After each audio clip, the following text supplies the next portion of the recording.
Ladies and gentlemen, welcome to episode 155. Hard to believe. Wow. Of the Green Suiters podcast, which is definitely in the top 100 of woodworking podcasts in America. If not 10. Yeah. Amazing. But we're Okay, better than so- off the cut. Yeah, better than off the cut. I mean, everybody is. All right, we've got a big episode tonight. But we've got some administrative stuff that we need to get through before, because this is a big episode because most people this will be the last episode they hear before the amazing Green Suiters Con. Con.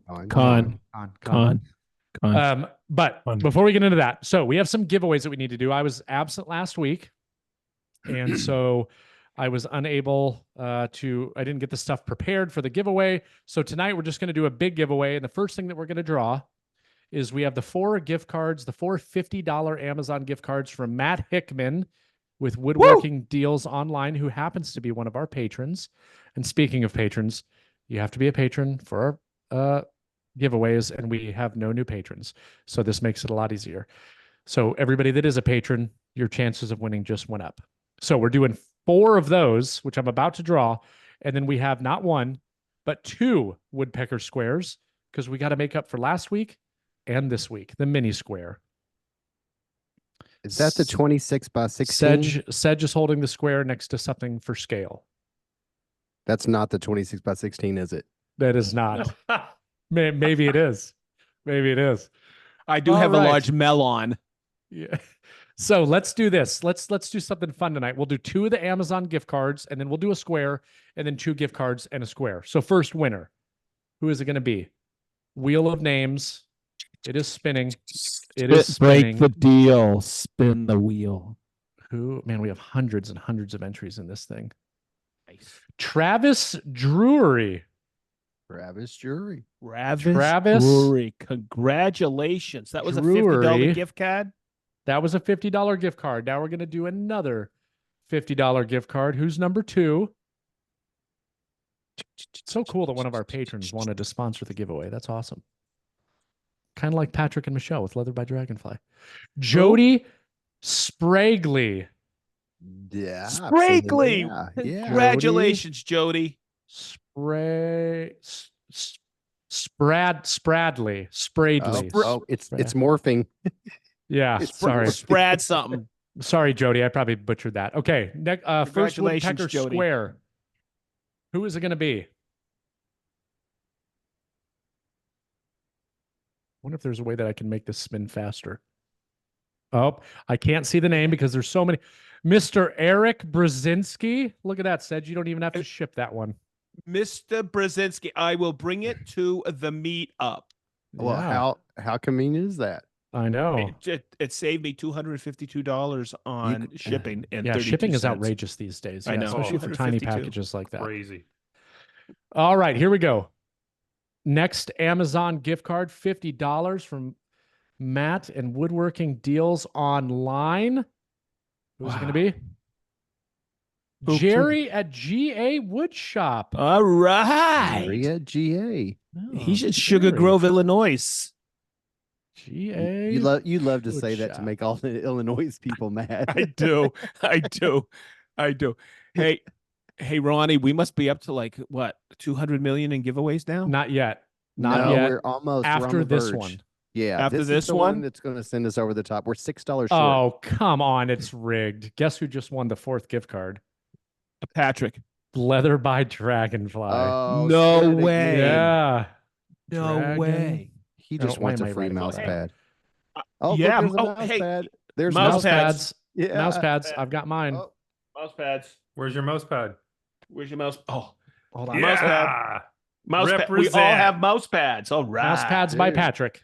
Mouse We pads do. by Patrick. There And we the go. last Woodpecker Square. Woo.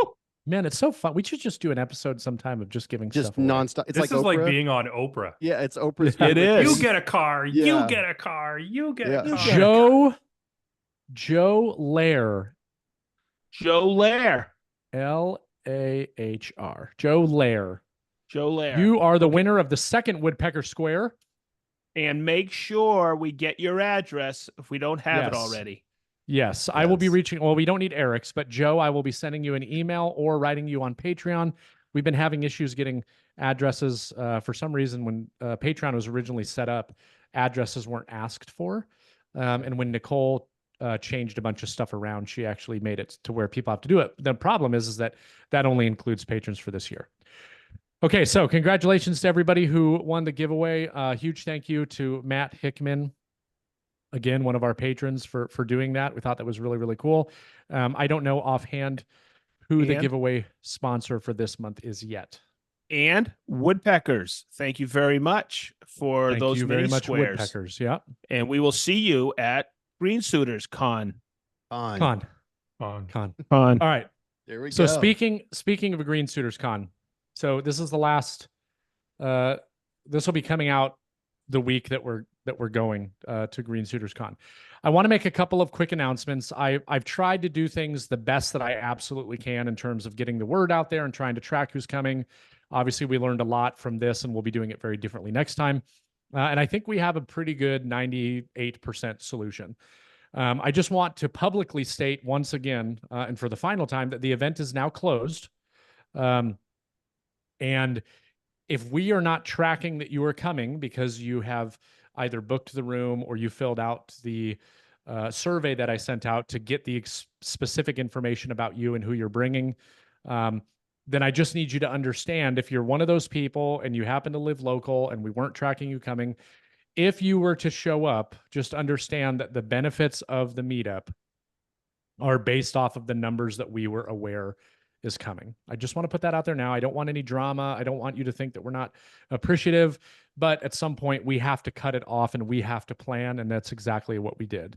So we hope to see everybody there that's on the list to come. I think it's going to be an amazing event.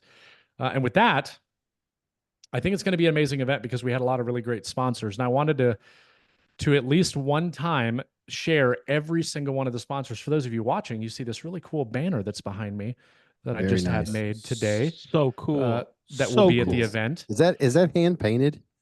It is. I airbrushed amazing. it. I airbrushed That's it. Yeah. awesome. I Mhm. like the way you did the tree for Yes. Blue Spruce. Yeah. That's really Yeah. cool. I actually That's used very one of the wide artistic. paint brushes for that. Yeah. It's Leo real. did that one actually. You nailed the colors. Yeah, Leo did it. I can see that. You did the outlines and he filled it in. Right. Yeah. He's very talented.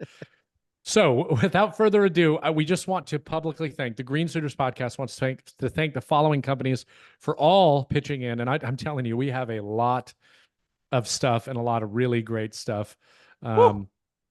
One thing that I think is really going to be exciting to a lot of people, but I want to say thank you to Tight Bond, TSO Products, US Tool and Fastener, Bits and Bits Company, Grit Automation, KM Tools, Harvey, Bessie, Tormek, Grex, Forge 3D, Woodpeckers, Blue Spruce, and last but not least, Melbourne Tool Company. Now, with that being said, we have a great episode tonight because we have somebody that knows a little bit about Melbourne Tool Company. Unfortunately, he is Canadian, but we do have a requirement every year to have at least one Canadian on the podcast. So And a translator. and a translator. Sorry. So, Sorry. ladies and gentlemen, welcome, Mr. Vic Tesselin. Hi, guys. Hi. Hello. What's that? And hello, all of you in TV land. Yeah, Yes. yeah. It's So great before to be here. I listen to this podcast every week. And so, like, to be you don't have to sitting- lie, Vic. You don't have to. No, lie. I'm serious. Like, to see my face, like, in amongst these other faces, it's cool. It's like a dream come true for me. Oh, Well, for that's those that are listening that don't know, we have not shared this publicly. The reason why we brought Mr. Vic Tesselin on today is because Vic is not only a patron of this fine podcast, a friend, but he is also our guest speaker and demonstrator for Green Suiters Con. fine. Con. What? Yeah, wait, what? I didn't know this. I thought Oh, you, yeah, you brought me on here because I do a Oh, really cool this- rendition of Sunny Boy on my ukulele. Surprise, Vic. This is Oh, how we put man. people on the You've spot. gotta work. Yeah, you didn't know you You've were got to doing work that. for Yeah. a solid 2.5 hours. Solid No. 2.5 hours That's Yeah. going to be tough. with breaks built in. With the labor laws here in Canada, I don't know if we're going to get away with that. Yeah. So, Vic, I mean, we Yeah. know you, right? But maybe our audience doesn't know you. So give your elevator spiel to let everybody know who you are and what you do other than being Canadian. It was a cold night that November 1974. And anyway, no. I'm Vic. I do a lot of stuff because I work for myself, and you have to do a lot of stuff in order to make that work. And so my background is furniture design and making. That's what I studied in school when I left a 14-year military career due to an injury. And so that's what I did for that was my retraining. I became a furniture maker. I've done a bunch of jobs sort of in that space. I used to work for Lee Valley and Veritas, and that's where I met the Brian Sedgley. And so the first time I met Brian Sedgley, I thought this guy's a lunatic, and I love still it. feel that way. Yeah. The first demonstration I ever saw Brian Sedgley do was he was showing us the new Sys light. And I don't know if you remember doing this or not, Brian. We met you in the parking lot and we were helping you unload stuff. And you're like, this thing is so wicked awesome. It'll like, and you took it and it's like, look at how bright this is. And then you just took it and it's durable. Just throw it.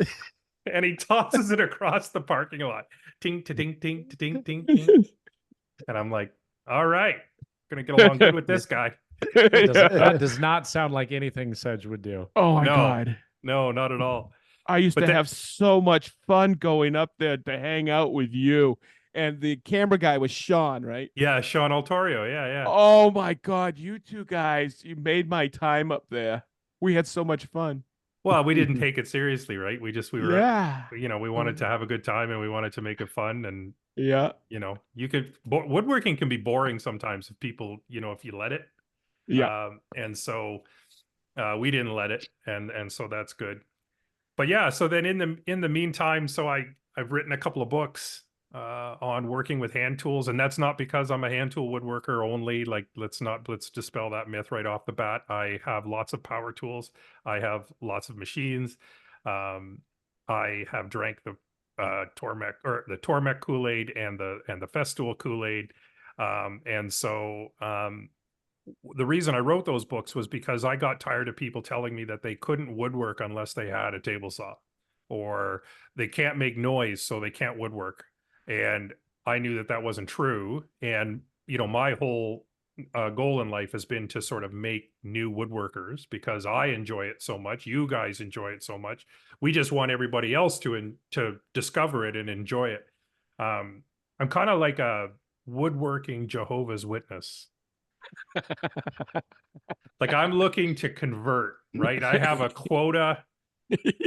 You know what I mean? And Oh, so yeah. I'm working towards that so that I can get to Valhalla or whatever it is that they go to.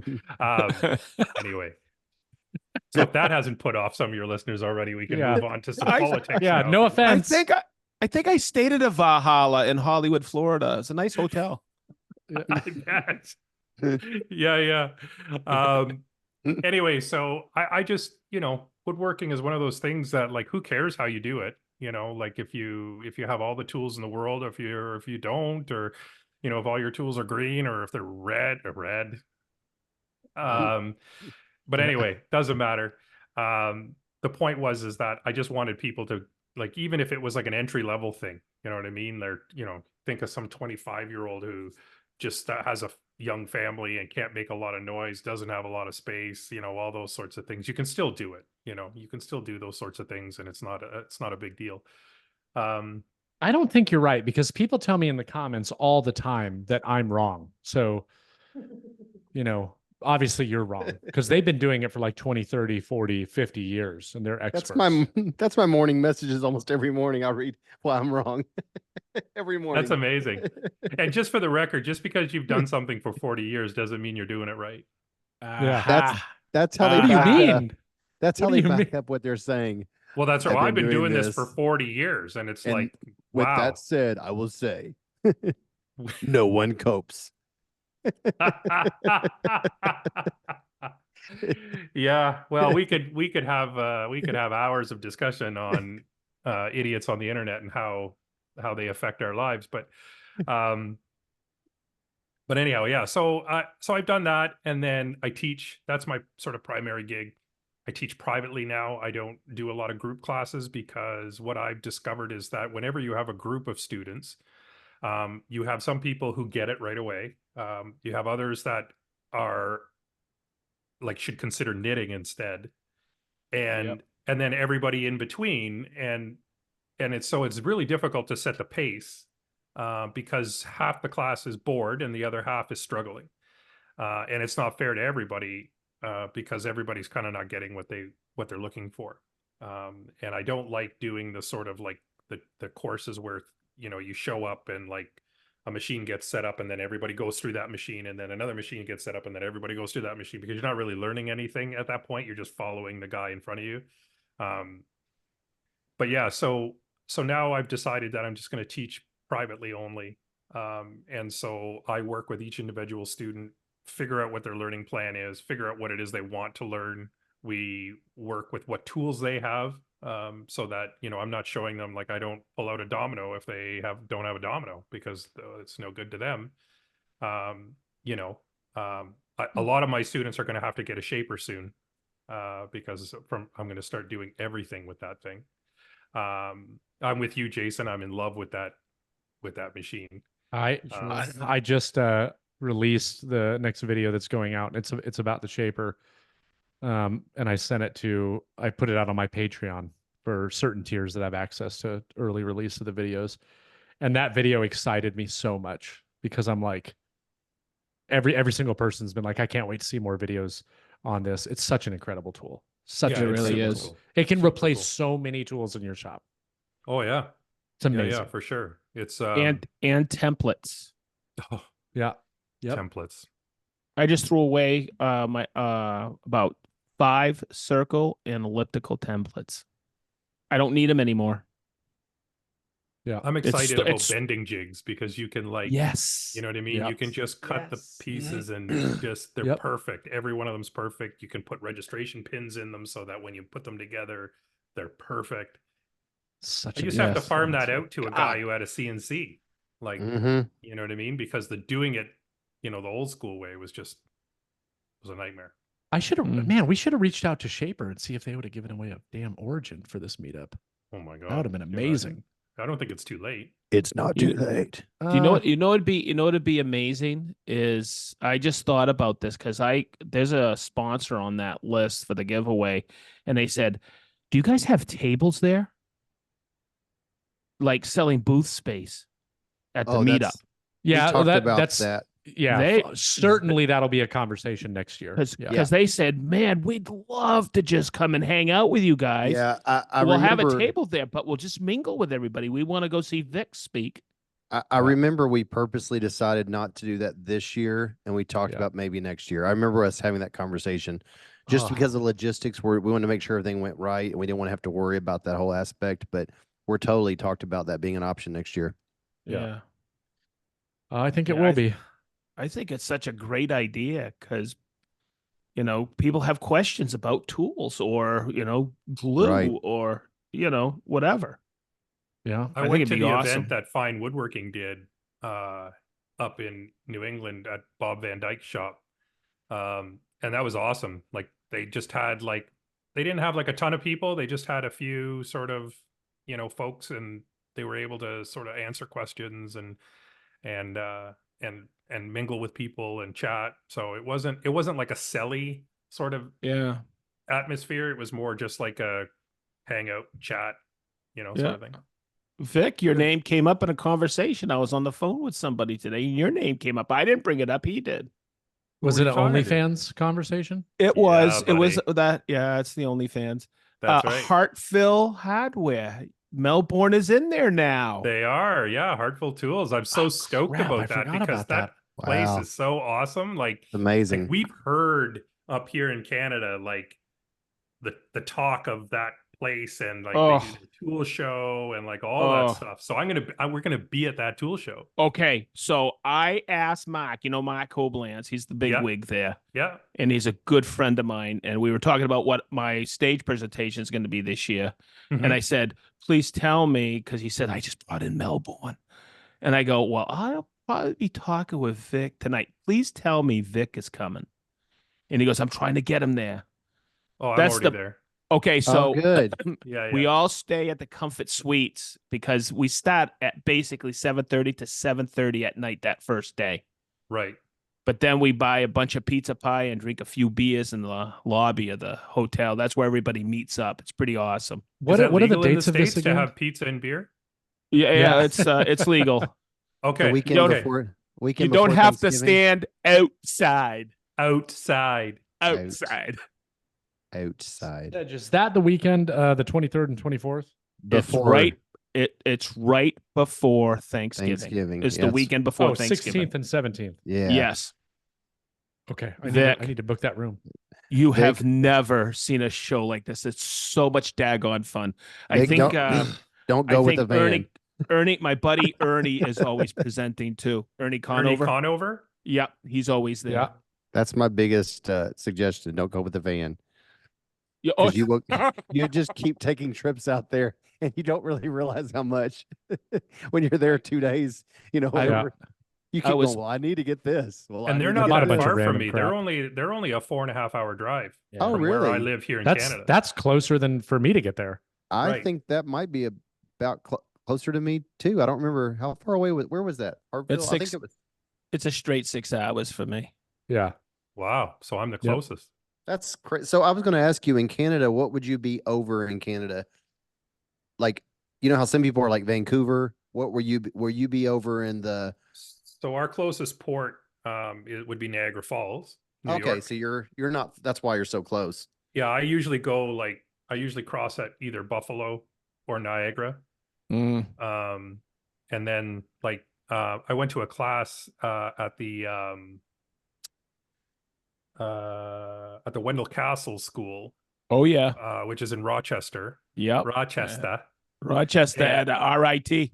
Yeah, and well, actually, it's not at RIT. It's at Wendell Castle's shop, like where he Oh. did all of his work. Like the class is in his studio. Oh my God. It's insane, and there's this giant photo of him up on the wall, like watching you. Like no shit. oh yeah, yeah. It's so I went there to Andrew Hunter from I don't know if you know Andrew Hunter. He's one of the writers from Fine Woodworking. Yes, And I he's know sort he of a is. specialist in Japanese planes. And Yep. so he was doing this class to show you how to basically because like with a Japanese plane, the blade and the body don't actually marry up together until you make them do that. So you have to fit the blade and you have to do all that stuff. And I was like, I've never done that before, and I'm intrigued. So I took the class and sat there and made a passable Japanese plane, which was kind of cool. That's That really is cool. so cool. But yeah, so like all of these things are super close for me. Yeah. So I just looked. I'm 4.5 hours. Also, I thought Okay. I was. I wanted to make sure before I said that. So you're the same distance away as I am. Yep. That's cool. Yeah. So I'm looking That's forward cool. to going to that show because like I've heard about the myth of the of the Heartful tool show. So It's It was so much fun. It was. I heard them talk about it forever. It was much more than I imagined. Like cool. it's that place is amazing. That would be a dangerous place to live close to. It Like really that. would. It's like the closest thing to Amazon having a store, I think. Right. They sell everything. Yeah. Like it's Like- what I think Atlas would be like in Canada. I see Atlas. tool. Oh, yeah. It's- Atlas Yeah. is phenomenal. Yeah. But these guys, they're head to head with, I would say, just about everything. But then all of a sudden, it's like a Home Depot Lowe's also. They got Yeah. the John Deere. They're the largest John Deere parts dealer, I think, east of the Mississippi. And grilling. Carhartt. Yeah. I mean, they Yeah. are the largest dealer in the East. The Well, vinyl you can buy stuff siding. for farms, like Yeah, Everything. it's like a Menards, everything in one. Largest It looks largest like an steel amusement dealer. park to me. It's like an amusement park for Yep. woodworkers and people that do it yourself people. It's really cool. I just uncovered, unfortunately, a very big conflict. Uh-oh. You know what day we're supposed to be having Leo's 6th birthday party? On the 16th. Oh man. And that's not going to work because you wouldn't be here. Patrick and Michelle will definitely be at the Tool Show. And the problem is the weekend before, guess where I'll be? Austin, Texas for the Austin Woodworking Festival. Oh. The weekend after, what is it? Thanksgiving, but we have it at our house, so we can also have a party for Leo. I've got to talk to Nicole about it. Yeah. Ask Leo if he wants to go to Hartville Tool for his birthday. That's going to be a wouldn't? big conflict. Vic, I did want to bring up one. I know I wanted you to talk a little bit about your relationship with Fine Woodworking Magazine, and maybe even share a little bit about your podcast, which just to temper the expectations of the audience, it's a subpar woodworking podcast. It is definitely not the Green Suiters, right? But it's better than Off the Cut. But it is much better than Off the Cut. So you Isn't should listen to it. Isn't but just everybody know better that than Off the Cut? I mean, yeah, absolutely. So please share. Sure. I'm not sure if that was a backhanded comment, compliment, or a front-handed one, or we feel we like to push our podcast up to the top. Yeah. That's cool. It means belittling all others. Right. So I started working with Fine Woodworking a number of years ago, writing articles. Like every once in a while, I would do an article, and then I started writing for their blog as well. So I have a fairly regular blog every couple of weeks that I do for their website, because they have an enormous collection of stuff that, not only the things that have been in the magazine, but stuff that gets generated for the online content and stuff. And then one time they asked if I wanted to sort of be a guest on their podcast, and so I'm like, yeah, sure. And I had like recording gear and stuff like that, because like music is a thing that I do a lot of. And so they were just so impressed that like they didn't have to worry about the quality of the sound and the, all that other kind of stuff, that they were like, hey, do you want to be like a co-host? And I'm like, sure. So yeah, why not? So basically so I'm the co-host that shows up whenever like the main talent can't make it. And so that was a joke, Sedge. Yeah. I was like, what's going on? You're always the main You're always the main talent. I'm not the main talent. That's kind of how we treat Sedge as well, but he just shows up every week. Not in that magazine. Like that magazine, it's still like I have to pinch myself when I see an article that that has gone in, and I'm like, oh my God, like you get this pretender syndrome where I'm like, I shouldn't be here. You know what I mean? It was just like the first time never mind. But anyway, no, keep going. Keep going. Yeah. Well, I mean, it did lead to the OnlyFans thing, so that's good. Yeah, that's true. good. Right? That's good. Right? Not a lot of people thought that, I could pull that Borat outfit off, but but I did it. Yeah, baby. Yeah. I mean, the pasties were the size of a pie plate, but anyway. Hey, oh my God. Posters. But yeah, so I mean, they're a great group of guys, and every time I record a podcast with them, especially like because it's a question answer type podcast, it's really cool to get other people's perspectives on things, because I don't claim to have all the answers, and the answers that I do have are just one answer. Everybody does things slightly differently. And there's nothing wrong with that. And I think it's important that you get different sort of takes on things. Yes.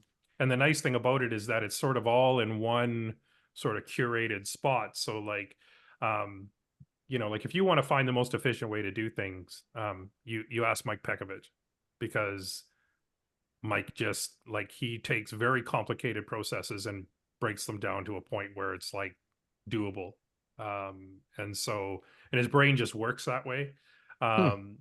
But yeah, so and then Ben Strano, who takes care of their digital side of the house. He's often on the podcast as well. And his woodworking, he builds ukuleles. And so, he has an interesting perspective on things, and, knows how to bend wood, and, knows how to do sort of very delicate, joinery, and, is looking at wood like in very sort of thin sections. Like I think his tops are somewhere between 1 or 1.5 millimeters.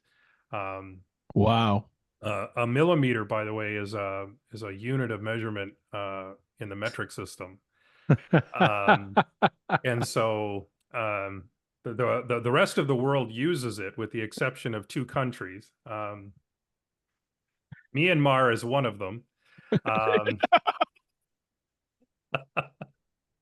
Turks and Caicos. I think we're making a difference in the woodworking community when it comes to metric, though. No, I think you Only a guys matter are of for time. sure. Yeah. J- It's good. Jason, aren't you like a master of bending wood? Yes, that's why my Oh, last name is Ben's- Bent. Yeah, he comes from a long line of benders. That's why Bent Well, comes from. Of wood benders, he is. Yeah. Yeah. They I'm used to just thinking bend. of what was that, Futurama? Bender. Yeah. Yeah. Yeah, that's it. They got in the veneer business and they kind of went from there. Right. So I wanted to ask you something about the one-on-one classes that you do, because you were talking about one, how you don't love doing group sessions. So temper your expectations, patrons. Wow, no, man. I'm just kidding. I just thought That's it was so what we funny do. that He'll be immediately was after I was like, oh, he was going to do a demonstration for our group of people. Right. A lot different though. Oh, for sure. So when you're saying that you do one-on-one classes, my question would be like, you made the comment where you go, you show them how to do things with the tools that they have. Is this something that you're like on the road and traveling for? Like you go to their space and you train with them in their shop? So I used to do that. I used to offer that like within a certain sort of kilometer range. I would turn up to their shop. I don't do it anymore. But what that means is that if they don't have a table saw, then I don't, like, I just got a table saw a few months ago. Because for years I just never used one. And so I use a track saw, I use a chop saw, I use like a bunch of other stuff. And so I ended up getting a small table saw just so that so students who did have a table saw, I could show them those techniques. But yeah, so for the most part, it's like I figure out what they've got in their shop. And if they don't have a jointer, which is common, because I recommend to people, like, don't buy a jointer the first thing you buy. Like, the order for me is bandsaw, thickness planer, and then you can look at maybe a jointer. But even so, like a 6-inch jointer, to my mind, is like, might as well not have one. Yeah, might as well not have one. Yeah. Yeah, and so Track saw can be a joiner. Oh, 100%. Yeah. And with a jack plane, you can flatten a surface pretty quick to use that as a reference surface on your thickness planer. So, there's other ways to do it. But so once I figure out what the student sort of has access to, then if they want to learn how to do a mortise and tenon, then I show them how to do a mortise and tenon. If they've got a table saw to do that, we can show them that technique. We can show them with the bandsaw. We can show them, whatever. So are you doing like live Zoom classes, or are you doing like recordings that you send to them? Yeah, in some cases it's live Zoom. So if I have students literally all over the world thanks to COVID. So I used to teach, I would travel and teach and do all that stuff. And then COVID we had to pivot pretty hard because that was, you know, I had basically just left Lee Valley and Veritas. And so I was on my own. And so then we had to pivot really quick. So we invested a few grand in like a digital switcher and multiple cameras and all that other stuff. And so I just had them like all set up in different spots so that I could say, okay, we'll go over to the bandsaw. I would click a button and then it would go onto the bandsaw cam. And then, you know, be able to sort of teach that way. So I still teach people, you know, kind of all over the world that way. And then I have a few students that are local and who come to the shop. Oh, that's Very cool. Awesome. So,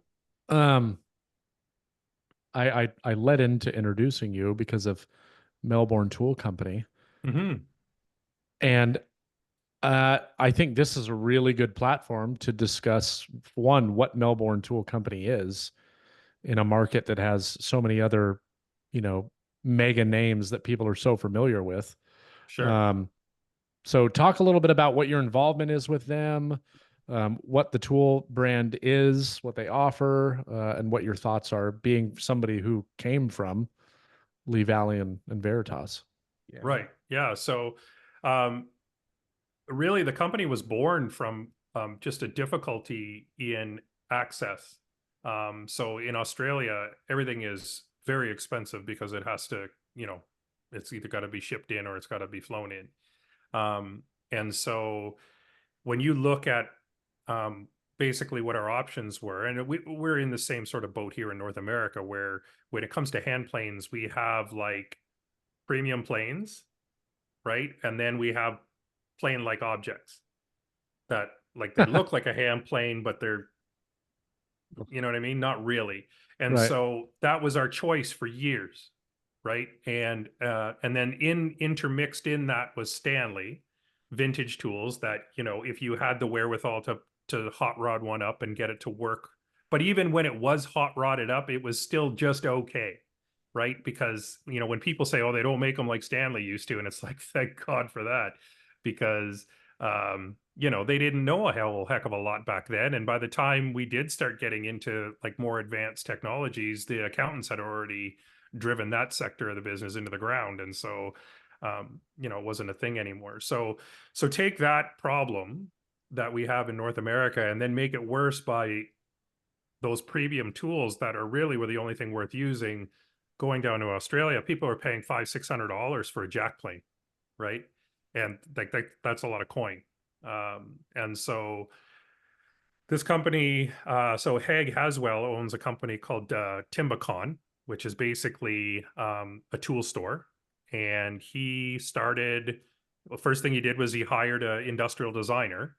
And they basically looked at hand planes from the ground up. Not that there's a lot of innovation in hand planes to be had, really, if you think about it. The hand plane really hasn't changed since the Roman times. You know, it's a body that holds a blade. It's been made out of bronze, it's been made out of wood, it's been made out of metal, so, and everything in between.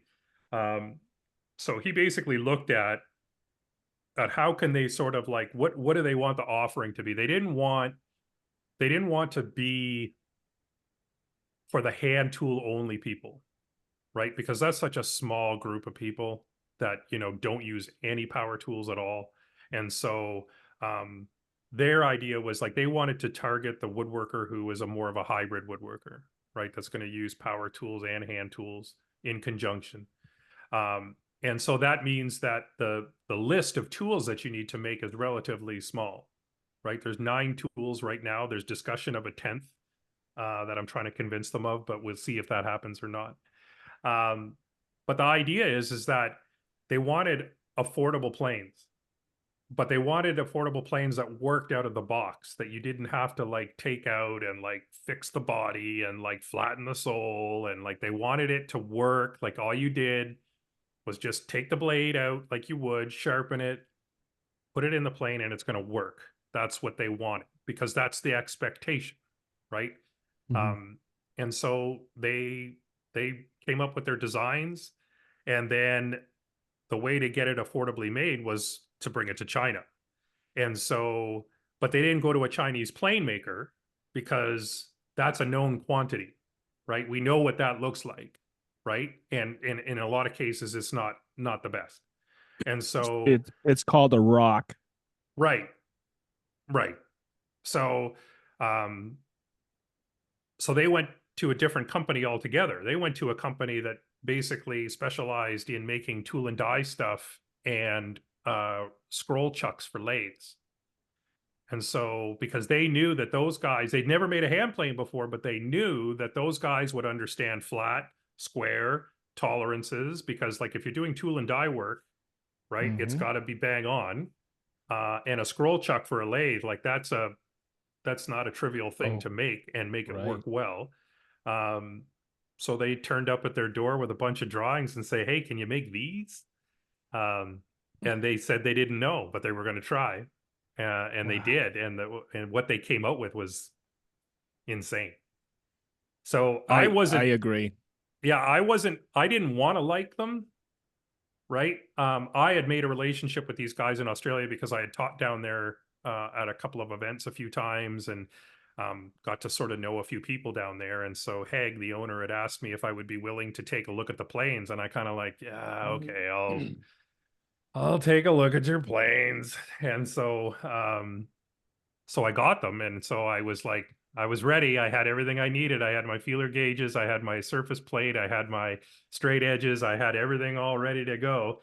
And everything I checked, it just was like, oh, wow, that's really good. And then, oh, this is good. Oh, this actually isn't bad either. And so my comment to Haig was, Haig, like, these aren't shit. And he's like, I think you just designed our t-shirt. Yeah, that's great. Yeah, that's good marketing Melbourne there. Tool Company, they're not shit. Yeah. And so yeah, so I was like, and then when he asked, like, you know, would you be willing to sort of help us kind of break into the North American market? And I'm like, yeah, I would have no problems recommending these to people. And For the right price. right, yeah, no, 100%. And it's yeah, for the right price, yeah, 100%. Yeah. And so yeah, we worked it out, and so like the feedback that we're getting is incredible. You know, like people, we never went in trying to compete with anybody, right? We wanted to do our own thing. We wanted to like, we just want this is the criteria. It's not to go after X brand or Y brand or whatever. It's like, we don't care.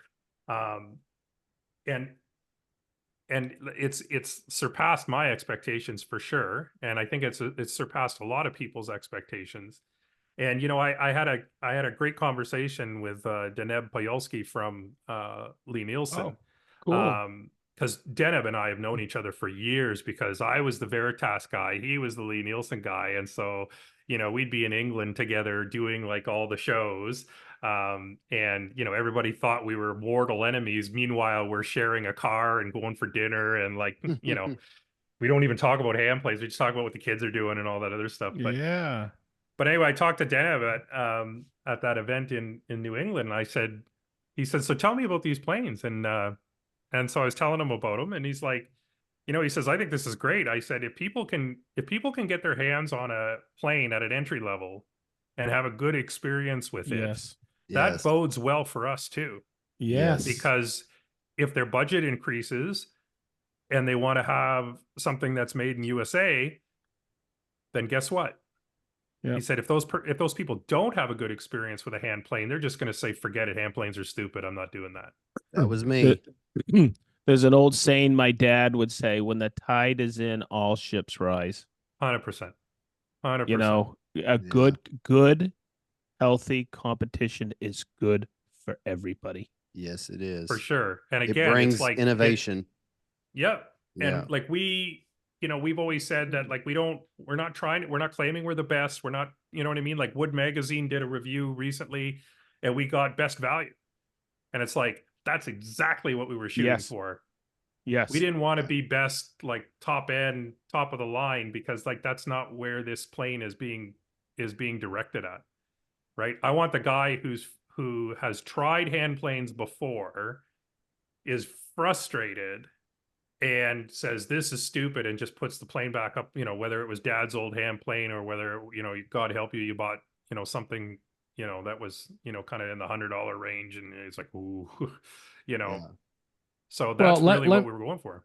I got a question for you then, Vic. So with your experience with Lee Nielsen, with Veritas, and now Melbourne Tool, like in your honest opinion, like how would you stack that brand up to those premium brands?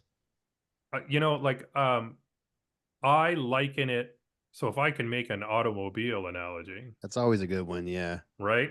So I would love to have a Maserati to go and get my groceries, but my Toyota will do it really well too. And so when you buy a premium brand, everything is pretty much perfect. There's no minor flaws. The fit and finish is like you can see the difference. Right. Right. The problem is that there was no Toyota, right? There was a bunch of Pintos. Yeah, it makes Right. sense. Right. And so that didn't go well. So like the Toyota is like, it's like it Crazy works reliable. yeah, it works the way it's supposed to work. And so for a lot of folks, it's not about the brand name, right? It's about having a dependable plane, right? Like I think how many trim carpenters would just wanted a reasonably priced block plane For 2x4s that they could have in their Yeah. pouch and like Yeah. work on trim, work on taking a little bit off here, a little bit off there. But I mean, they had to spend so much money to get one that was worth its salt, right? And again, like there's nothing wrong with those tools. And if you can afford those tools, that's great. But I think the majority of people, especially in the working side of this, not the hobbyist side, like that was missing. You know, from I'm curious on this, and I'm asking the right forum. So, like to that same analogy, you know how you say Maserati or you say something like that. Yeah, those perform amazing, but with that, you also have more maintenance. You have more. Is that true? Does that translate over into the hand plane world? In that, if you were like a carpenter, you just wanting something to like take a little bit off the 2x4, that kind of thing. Is it overkill to buy something like the Maserati version of the plane? Are you setting yourself up for more work than just buying a No. work's? I'm no, wondering. I don't think you are. I think I that don't you're, think so. the only thing that I've heard on many occasions is that like a guy who is a trim carpenter, let's say, but also does like finer work in his shop. He's like, oh, I have I have the Veritas block plane, but I would never bring that to a job site because somebody would nick it for sure. Like somebody would steal it. And so like they couldn't take it to somewhere because they were worried that it would go missing. But as far as maintenance and stuff goes, like it's one of those things where it's like it's not any more difficult to maintain than any other hand plane. I think the difference though is how you approach it. Like when you're holding like a $500 plane in your hand, like you use it differently maybe than what you would for a $200 plane. Yeah, I can see Right, that. because like, and then like a friend of mine up here, Conrad Sauer, who makes Sauer and Steiner planes. He makes these beautiful infill planes. Like they're into the thousands of dollars, and like they perform well, right? But I think they perform well because they're well made, and when you use it, you're in a different headspace, right? You're not just whipping something out to like, whatever with it. You're like very purposeful, you're going to take extra time to sharpen it, and you're going to work with it differently. So I Patrick think the is Melbourne very Tool Company, excited right now. Yeah, he hearing is. this episode because he So- has one of those, and I've Yeah. used it, and it is And we- incredible. But And he's we were geeking out. using it. When we were using Yeah. it, he was watching us very carefully, wasn't Yes, he, Jason? yes, yeah, Oh, he yeah. sure was. Don't mess up my Sauer and Steiner. Yeah, yeah, I bet. Yeah. So So, But I whipped so out. the MTC planes are basically just like they're like a work-a-day plane. Yeah. It's like it works the way it's supposed to work. Yeah. It works the way you want it to work, and it's like no frills. It's just simple. well, Yeah, that's- okay, so My ahead. everyday is my I have about 5 Hotleys, and those are my everydays. Oh, your Holte planes? My Oatleys, yes. I'm How looking. how I'm looking They don't for a get that. plane. I'm looking for a plane that doesn't mind bronze screws. Oh, they all don't Nice. mind bronze screws. You're just going to be sharpening a little bit afterwards. Yeah. Yeah, my, yeah. my sharpening guy, at the shop, he's complaining because we hit about 30 of them the other day. And I don't know why he's complaining, but it went right through him. That's a plane. That's Look at that. awesome. It's Wow. crazy. It goes So right- how would you rate them? You know, let's flip it to the other side, not the premium stuff. So like I think of brands that you know, aren't like the ones that you like go to Home Depot and Lowe's and see, like New Record hand planes that Sedge is very familiar with the video that he did trying to sharpen Big D's, but like Wood River or present day Stanley or I think Rockler has a line, Bench Bench Dog or dog. something. Bench dog. Yeah. yeah.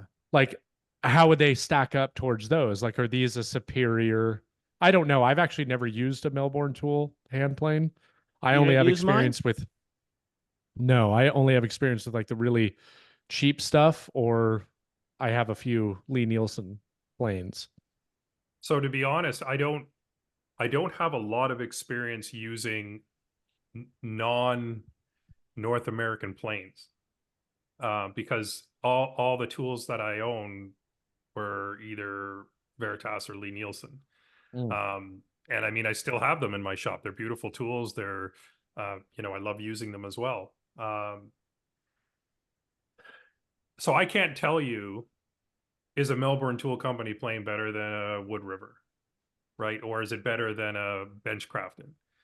Or Bench Dog. Sorry, Bench Bench Crafton is Dog. the bench hardware company, Yep. Yeah. which is very good. Excellent. But I can't. I've never performance tested them against it. All I can go by is anecdotal information that I've heard from customers and that I've heard from my own students. And like everybody keeps commenting that they work out of the box, Right. which is the thing that so that suggests to me perhaps that that the others don't work out of the box.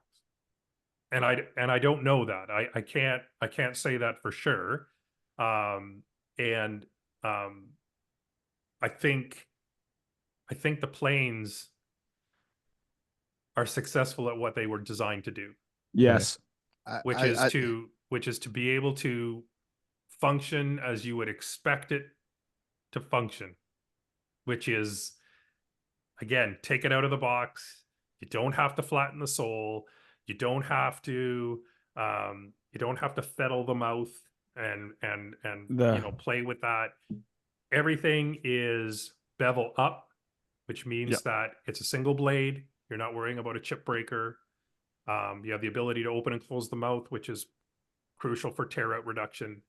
And quite honestly, the reason they went bevel up is because bevel up is the more modern system, right? Bevel down is the old way to do things. And so it's like, well, we don't want to just reenact the old days, right? And what they certainly didn't do was take some American-made planes, ship them to China, and then have them remade. But Vic, I just want to interrupt. I have that Melbourne Smoother bevel up, and it's the first bevel up I've had other than a block plane, you know?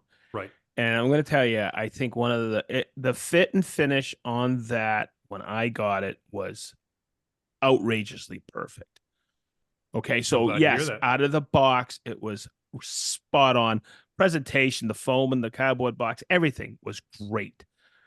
Okay, but I got the extra blade that has the higher pitch, the York pitch. I love it. I switch out the blades all the time. Yep. Of course, everybody knows what my go-to hand plane. It's Lee Nielsen 4.5. But more and more and more have I been using that Melbourne. I think I know it's entry level, but it's upper entry. It's upper. It's not good for me to hear a comparison to the crap, the midline. It's above, way, way, way above midline. I think they knocked it out of the freaking ballpark. I tried a spoke shave at the build off. Logan brought it, Oh, right. Yeah, yeah. and I was so impressed. I like the handles. In Right. other words, when a hand tool is an extension of my hand, Hmm. and when you put that in there, that finish of it, Right. the tactile, that's what I like. That I like the tote and I like the knob on my smoother. Hmm. I think I don't think I know you guys did everything right on that. And I'm not. And this episode is brought to you by Melbourne Tool Company. No, it's not that. It's I tell you, yeah, I think this is I was such a very valuable. open-minded on this. I think it's such a valuable thing for someone new to the space or thinking about going to hand tools, because I made the mistake of buying one of those low level off brand ones early on, because all the books tell you get a block plane, you got to have one. And Yeah. I got it. I tried it once. I was like, well, this sucks. And I've never used it again So until very recently, because when it does not work, you don't understand what it can do. And I'm like, well, hand tools suck. Right. And I just go straight to power. And I don't regret that choice, because the kind of work I was doing, I could still use power tools, but I feel like I've came full circle with learning. I grab a hand tool now sometimes for the first time, because I know it's better than shaving it off with a circular saw. It's better, Right. and I trust it. You have to trust the tool. And absolutely. it has to be predictable, and you have to be comfortable with it. And that's where I was not until recently. Sedge filled in all my gaps, Cameron and I's gaps, and he got us there. We had the crash course. And Right. now it's like opened up a whole nother world. Well, And it's funny you are talking about extra blades, because Cameron was getting a little annoyed with the bronze screw thing yeah. yesterday. And he goes, Dad, does anybody ever just buy extra blades where I don't have to keep bringing it? I was like, I'm sure we can. Absolutely. That's his new idea, is to have extra ones where we don't have to keep going back. And he also has a question for Sedge, that he started skipping some of the steps just to sharpen on the roughening we were doing we were smoothing it. Yeah. And he goes, Dad, I can do it like in half the time if I do this. But he's like, I think it's okay, because we keep hitting Nixon every time he was doing it. So he's like, is it okay to just do that and then do the final full one after you're done with the project? Yes. Okay. Yes. Get He it had that rough question yesterday. because It you're was doing still rough working. work. It was still cutting these bronze screws long ways in half, which blows my mind that it's Yeah. able to do that. I'm just, wow. So the one thing I wanted to mention is I'm not always sold on one brand. Well, yeah, power tools, of course I am, but I'll never forget Milwaukee? this. Black and Decker. Yes, Milwaukee. I'll never Milwaukee. forget default. No, I'm just kidding. Hey, Vic, when I know you and I hung out at Lee Valley Veritas, right? But one of the things is when I was really impressed with that company, Lee Valley made a commitment to training. And over that first 2 years, I trained over 175 Lee Valley employees. So it's one of my badges of honors. And I'll never forget the first class. I had 12 people in the class. And they said, hey, someone said, he was a bigwig. Hey, Mark. I think his name was Mark. He had been there forever. And he goes, hey, we got a question for you. And I went, I was kind of a little bit nervous. And he said, hey, Veritas or Lee Nielsen? And we know you're from Maine, so don't lie. And I went, I like both. And they go, bad answer. I go, oh, no. Let me tell you, this is what I have from Lee Nielsen, but this is what I have from Veritas. And I went and I had about 8 planes from Veritas, and they're kind of like their mouths are dropped. And I kind of went, what? I'm not brand specific. I Right. buy what's good. And one of the things I think you guys at Lee Valley Veritas had, it was the shoulder planes, because that little finger hole, the way that rotated up. And when Talk my dirty to van me. was broken into, I had about $10,000 worth of tools ripped off. Oh, And man. one of the things I had to replace right away Was your my finger hole? Veritas. It was my sugar hole. What'd you say? Yeah. Sugar hole. Did you say sugar hole? My Yeah, I mind, said my sugar mind hole. drifted. All I heard was sugar hole. That's all I heard. Vic, I heard replaced. glory hole. I don't know what you. Oh my God. No, that was in the back. Literally. This still is a Oh. PG So rating. I'm never we were coming on back, am I? We were on The Sedge's first- sugar hole. No, this Sedge's is sugar great. hole. The first thing I had to replace was my Veritas apron plane, because that lived in my pouch when I was installing. So Oh, when yeah. you started to say a trim carpenter on the job site, I really think this Melbourne tool line, it will, I don't even think they need to upgrade ever if their budget grows. I It don't is think so either. such a killer line of planes and spoke shaves. And you got it, you could tell how well it was thought through. So that's all I Sedge, have The to one say. thing that I was really impressed with, the one tool that like nobody really seems to talk about, but is the router plane. Oh my God, they're Um, awesome. And the coolest thing about the router plane is that they got rid of the L-shaped blade, because that thing is a nuisance to sharpen, Absolutely. right? And so the fact that you can just pull it out, put it into a regular honing guide or into a Tormec or to whatever, and just sharpen it like a chisel, like that's amazing to me. That, like, and I don't really understand why it wasn't always that way. Yeah. But I mean, it's like, you know, Paul Sellers, you know, the Englishman that Oh yeah. does, you know, everybody's seen his content. I mean, he's about as prolific as it gets. But Never heard of him. He's yeah, amazing. yeah. We'll send you a Just- YouTube video. Okay. But anyway, they like he showed people how to take a 2x4 and like Yes. ram a chisel into it, and like, here's your router plane, right? And then he went on to refine it, and then now, you know, shows people how to make wooden ones, you know, that have, you know, adjusters that you can get, like you can get all the equipment at a home center and, you know, do all your stuff with it. But yeah, like, I mean, those router planes, the fact, like, because I use one all the time, like if I have to adjust a tenon, you know, like very precisely, because I routinely will, I will cut things a bit heavy on the tenon, and then I'll pair it so that it's like a perfect fit. Of course, now with the shaper, I know. you know, you don't really have to do that, because you can prescribe how much smaller you want the tenon, and it's pretty darn accurate. But Isn't that an amazing machine? Yeah, I It's saw a- Jason. Oh, don't I get me saw started yours. on. Don't. I, No, s- yeah. I saw Jason's today. That end thing you did, that look, you cut like virtual tendons on the end. That's cool. Yeah, the video that is coming out is on cutting a mortise and tenon with the shaper origin. Amazing.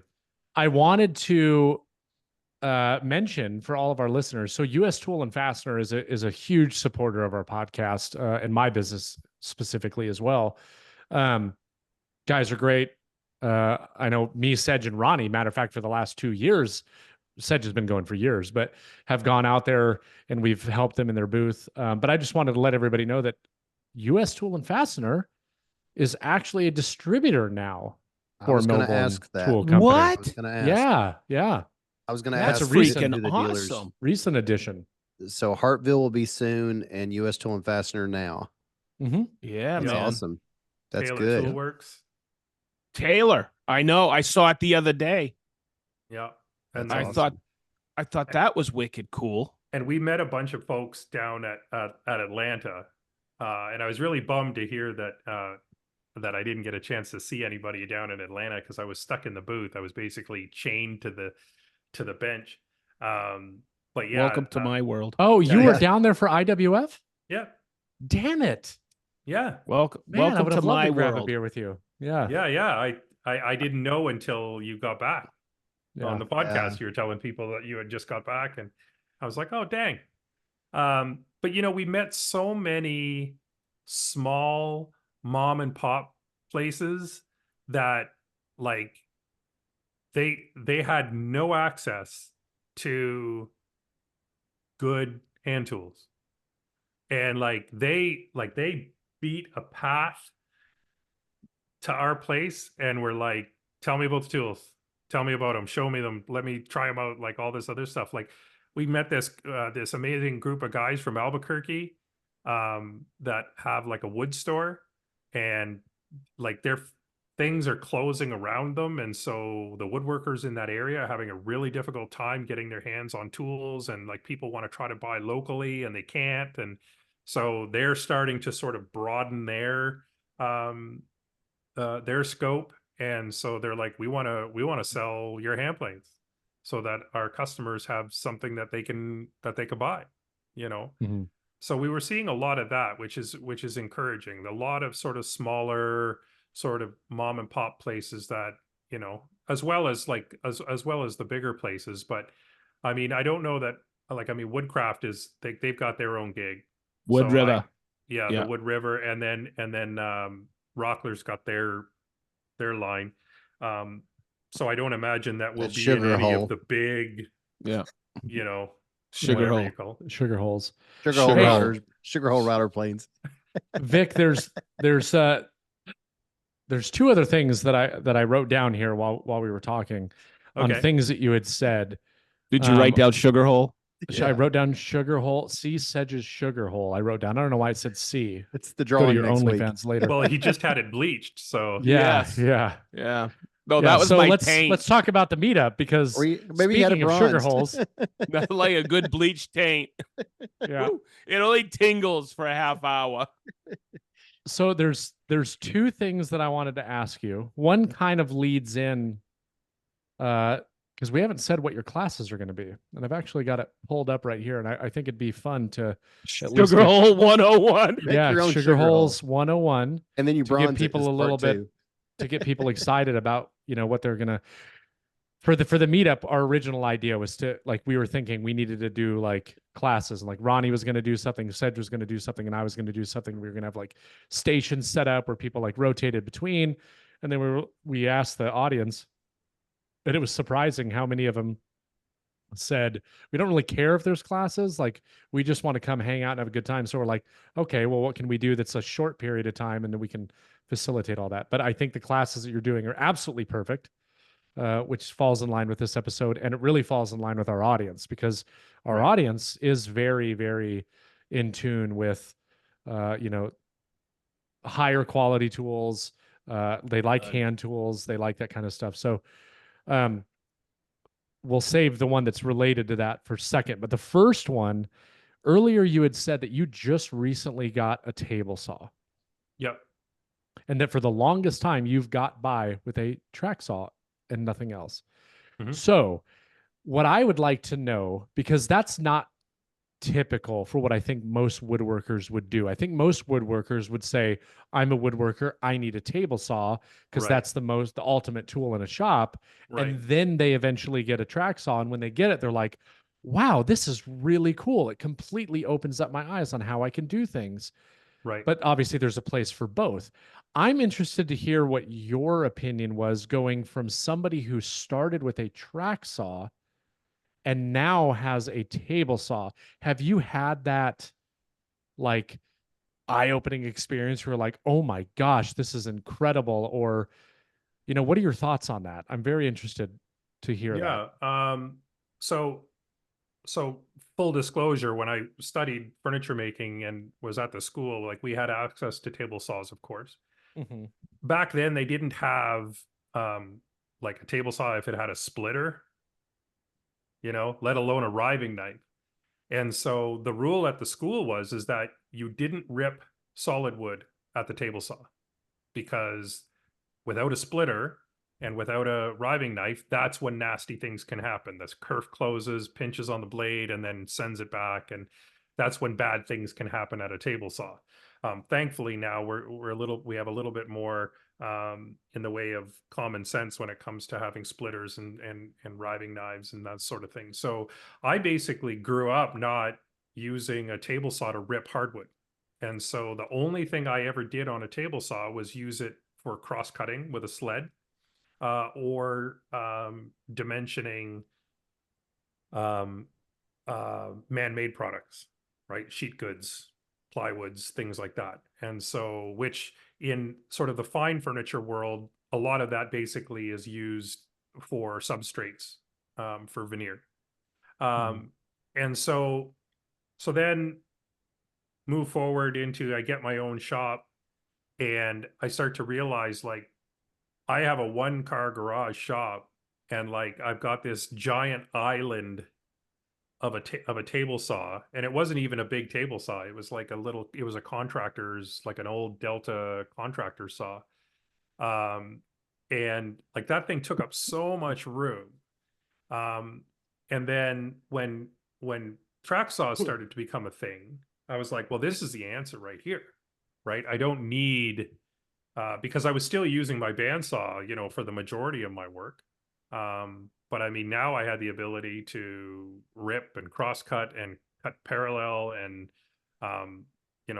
it worked out really well. So then I just got rid of the table saw.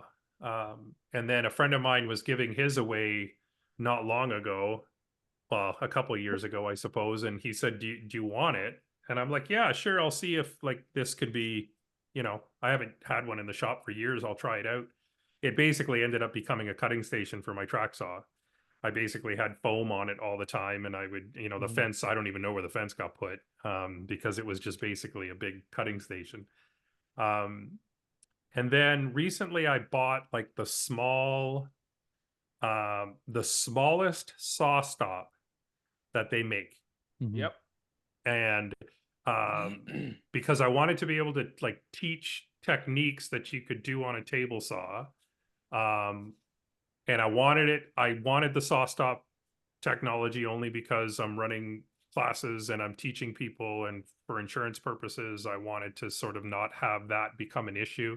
It's not an issue right now, but I think, if you followed all of that stuff that's been going on down in your neck of the woods with safety technology and, aim equipped equipment and all that other stuff, it's coming down the pipe. And so I didn't want to get caught with it. So I picked that up. And so it's kind of like, oh yeah, I remember you can do that with this, and you can, so I'm kind of relearning a lot of the things that the table saw can do. That table saw doesn't have the ability to hold a dado set because it's got a very short arbor on it. And so, because it wasn't designed for that, which suits me just fine, because any of the trenching sort of operations, I do that with a router anyway. And so for me, I find myself having to try to remember to use it. Right. Right. Because oftentimes, like if I need to cross cut things to dimension or whatever, I go over to my MFT and I set up a stop and I just zip, zip, zip, and I cut them, and away you go. The thing that I do notice that I'm liking about it now is being able to rip to a dimension and not have to worry about an extra little bit to clean up the bandsaw surfaces.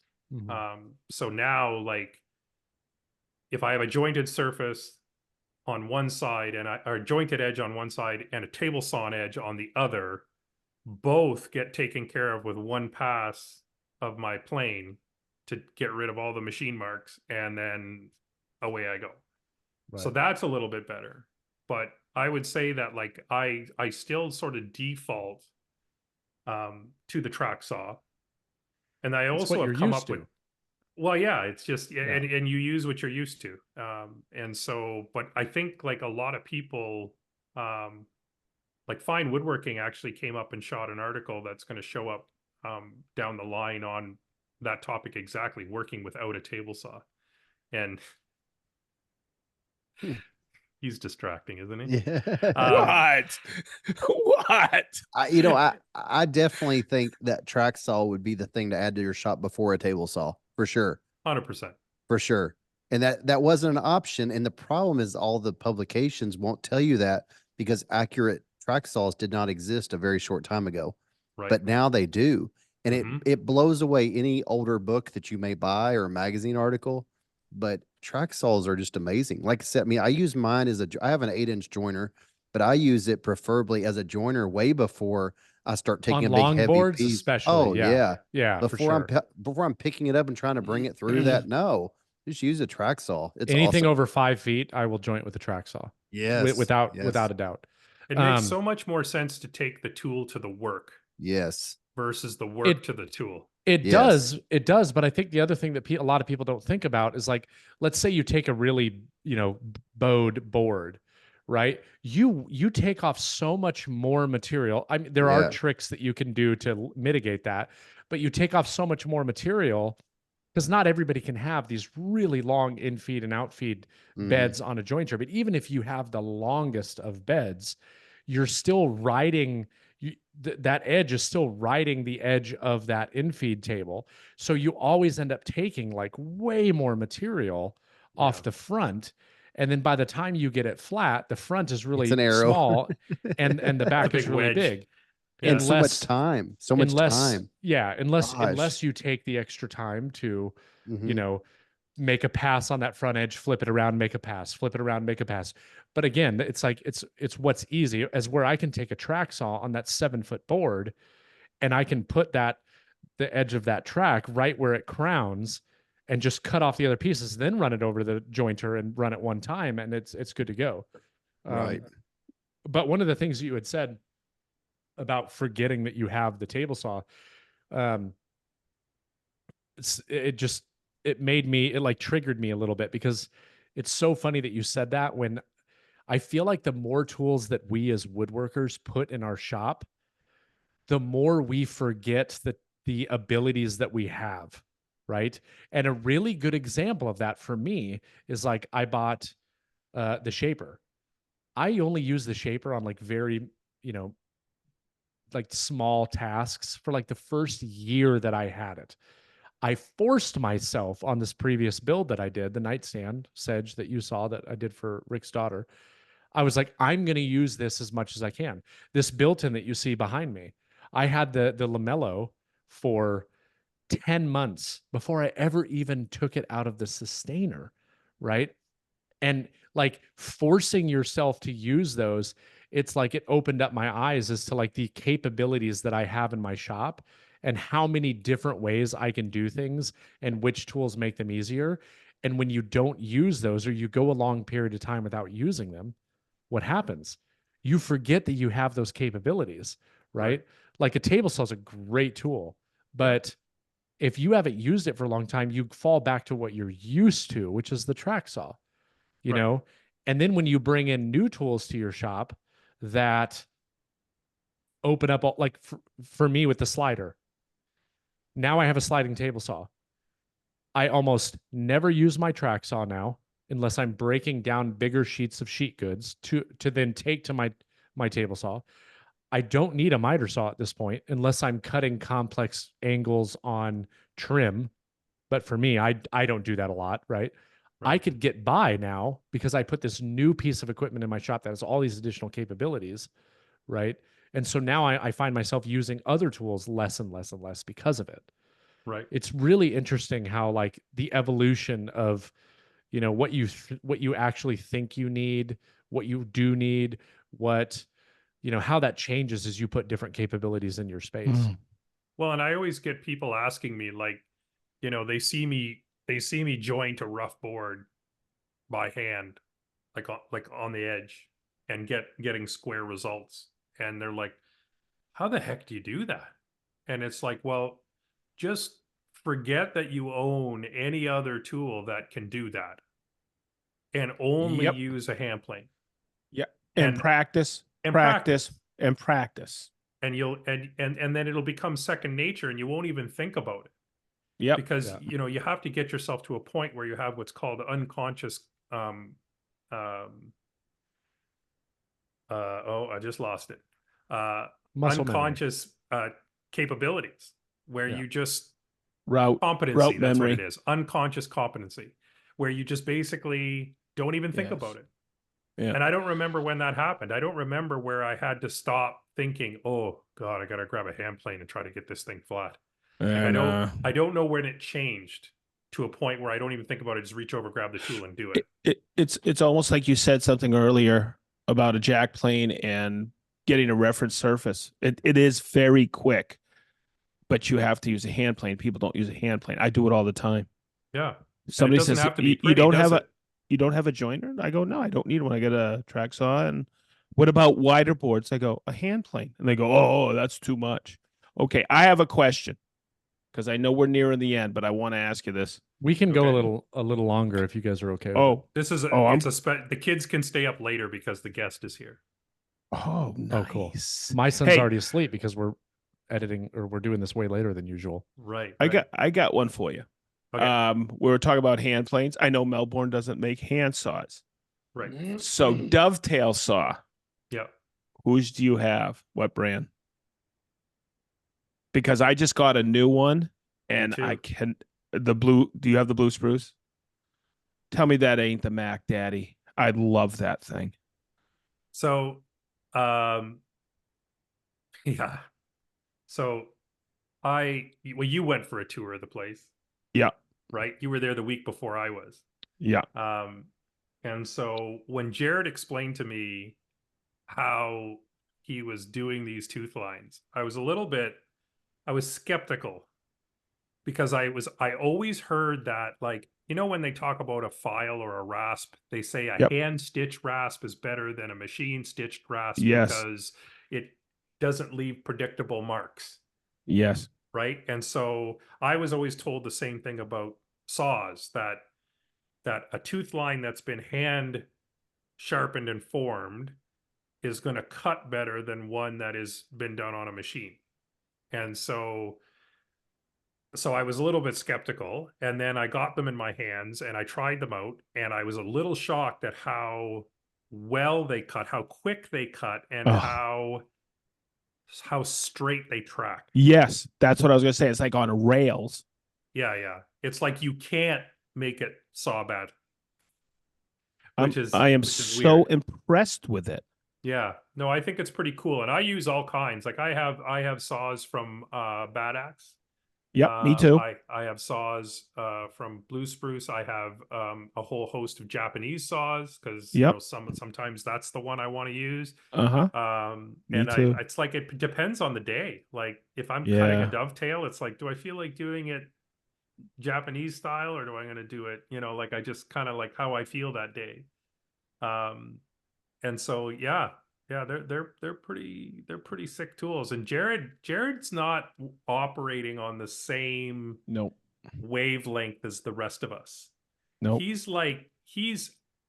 controlling the matrix. Oh yeah. Oh, right? 100%. He's gonna be at the meetup. He's gonna No be at way. Green Suiters Con. Yeah. Con. Yep. Con. He's a patron. Con. Con. Amazing. I can't Yeah, wait to oh. see Jared again. He's listening. He listens. I'm to the podcast. He's a patron. And what's funny is him and I have been going back and forth. He goes, I love that Gershner toolbox episode. And he sent me pictures of what he has for Gershner. Yeah. I'm just looking because there's a Gerstner chest under my desk. Oh my God, this guy! Really? I think you're right. In fact, I know you're right. He is on a different level of thinking about tools. Yeah. Him and Will be there. Will Gibbs. Oh, Will Gibbs will be there too. They're Nice. both patrons. They're both patrons. Amazing. Yeah, Vic. Jason just sent the list of everybody who's coming. Yep. And I am so stoked because it is, oh my God, so many great people are going to be there. Yeah, we're going to have I want to say there was one that I wasn't tracking on that list, but they did book a room. So I fixed that today, but he's a local guy, Joe Metz. I think we're going to have like 48 or 49 people. Not counting their people they bring, right? No, that is counting the people they bring. That's counting people that bring. And then, yeah. And then they're all like 4K type woodworkers. Yeah. They're not 720p. They're 4K. It's some really, I'm really excited. So it is a good group. That the Gershner episode was really cool. It was awesome. That was a great episode. I just got in the mail last week. I got one of so they sell kits. Oh. And the cheapest kit that they have is like a very basic toolbox. I think it's like the lid and then it has a drawer. It's like $300 or something like that. Right. And I'm going to make a YouTube video about this. I'm going to put it together with Leo. It's going to be Leo's toolbox. And I sat with him and we went on the website and I was like, hey, Leo, what kind of wood do you want? And what kind of hardware do you want? So he chose Bolivian rosewood. Right. So I have a kit for Bolivian rosewood tool chest, and he chose the nickel hardware. So nice. I don't know how we're going to do this yet, but like Leo is going to be mic'd up. And the whole idea behind it is like, and I really want to do it before the holidays. The whole idea behind it is like the ultimate father-son woodworking project or something like that, right? Where people would go and buy this $350 kit, and they have all these other more expensive ones. But I want to put it together with him, and I want to get it on video. I think it's going to be really cool. That'd That's be awesome. cool. Yeah, I picked Yeah. this one up.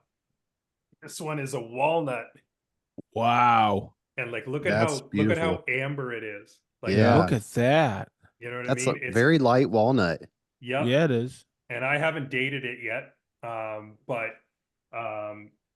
somebody like, I mean, I know that walnut is like, it's one of the few woods that sort of lightens with age as opposed to darkens, but it usually takes quite a long time to get to that sort of amber color. Yeah. So I'm interested in checking out their dating service Yeah. to figure out how Yeah. old it is. Yeah, for sure. But I love They've- that thing. I use Tinder for my dating service. Yeah. Right. Yeah. Me too. Right. Yeah. Thought you Yeah. used Sugar Hole. No, no, no. I think I need to see think, if that's a Ronnie, you website still that's use available. Grinder, right? Yeah. No, I'm on Sugar Hole now. Yeah. So Yeah. Sugarhole.com. Gershner Hey, has Jason, their owners thing coming up here in like the next couple of few weeks. It's like the first week of October, I think. Oh, cool. You should on your YouTube video. You all should assemble it with a framing nailer. Yeah. Yep. Absolutely. Oh my God. This is how 5 we do it. minutes. Father son project. 5 minutes. Done. All right. So the other question that I had for you, Yeah. 16 penny nails sticking out There the you go. side. Just blow it apart. actually, hold on.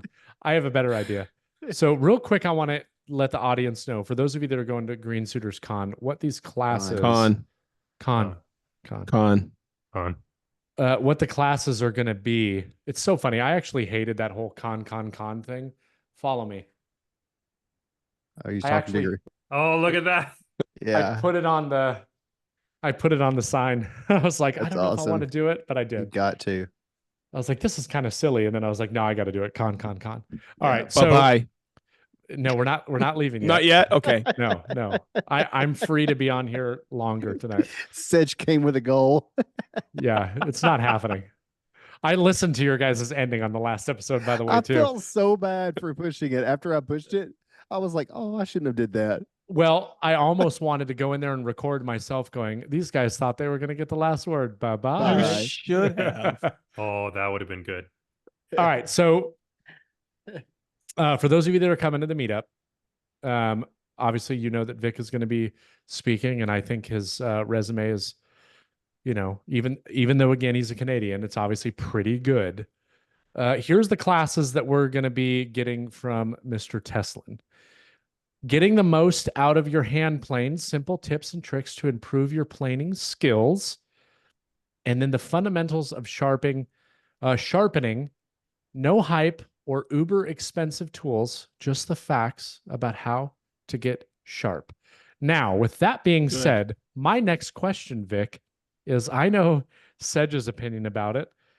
I know Ronnie's opinion about it.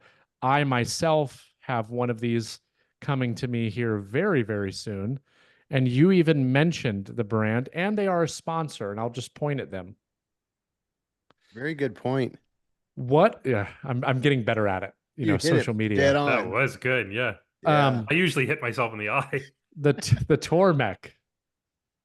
Yeah. I know your classes, you want to show people like you don't need all these fancy, expensive things, which I think is amazing because not everybody can Right. afford a Tormec. Right. Sedge, I didn't tell you this, but I just got a Tormec T8 from one of our patrons, Chad. Wow. He was selling one, and I got a really good deal on it, and he's shipping it to me. Nice. Wait till you see what they gave us for a giveaway. Everybody's going to freak out. Yeah. So Tormec EV. yeah. It's like the new Tormec / Shaper. It's a Tormec Yes. that sharpens everything for you. All to extreme electric. precision. Yeah, it's not even on the market yet. Yes. What are your thoughts? What are your thoughts on the Tormec? And the reason I'm asking this before you answer, the reason I'm asking is because a while ago, I know Sedge loves it. Matter of fact, every time my stuff gets dull, I just take it to his house and I let him sharpen while I drink beer. And every time I need brisket, I go over to his house. That's right. So, and then Perfect. anytime Ronnie has something that's dull, he just gives it to his son and he sharpens it on a Tormec. Right. So He was trained by the Sedge. I I am actually finding that I'm enjoying using hand tools more and more when they're really sharp, because you actually get the great experience of using hand tools. And that's So a change for you, isn't it?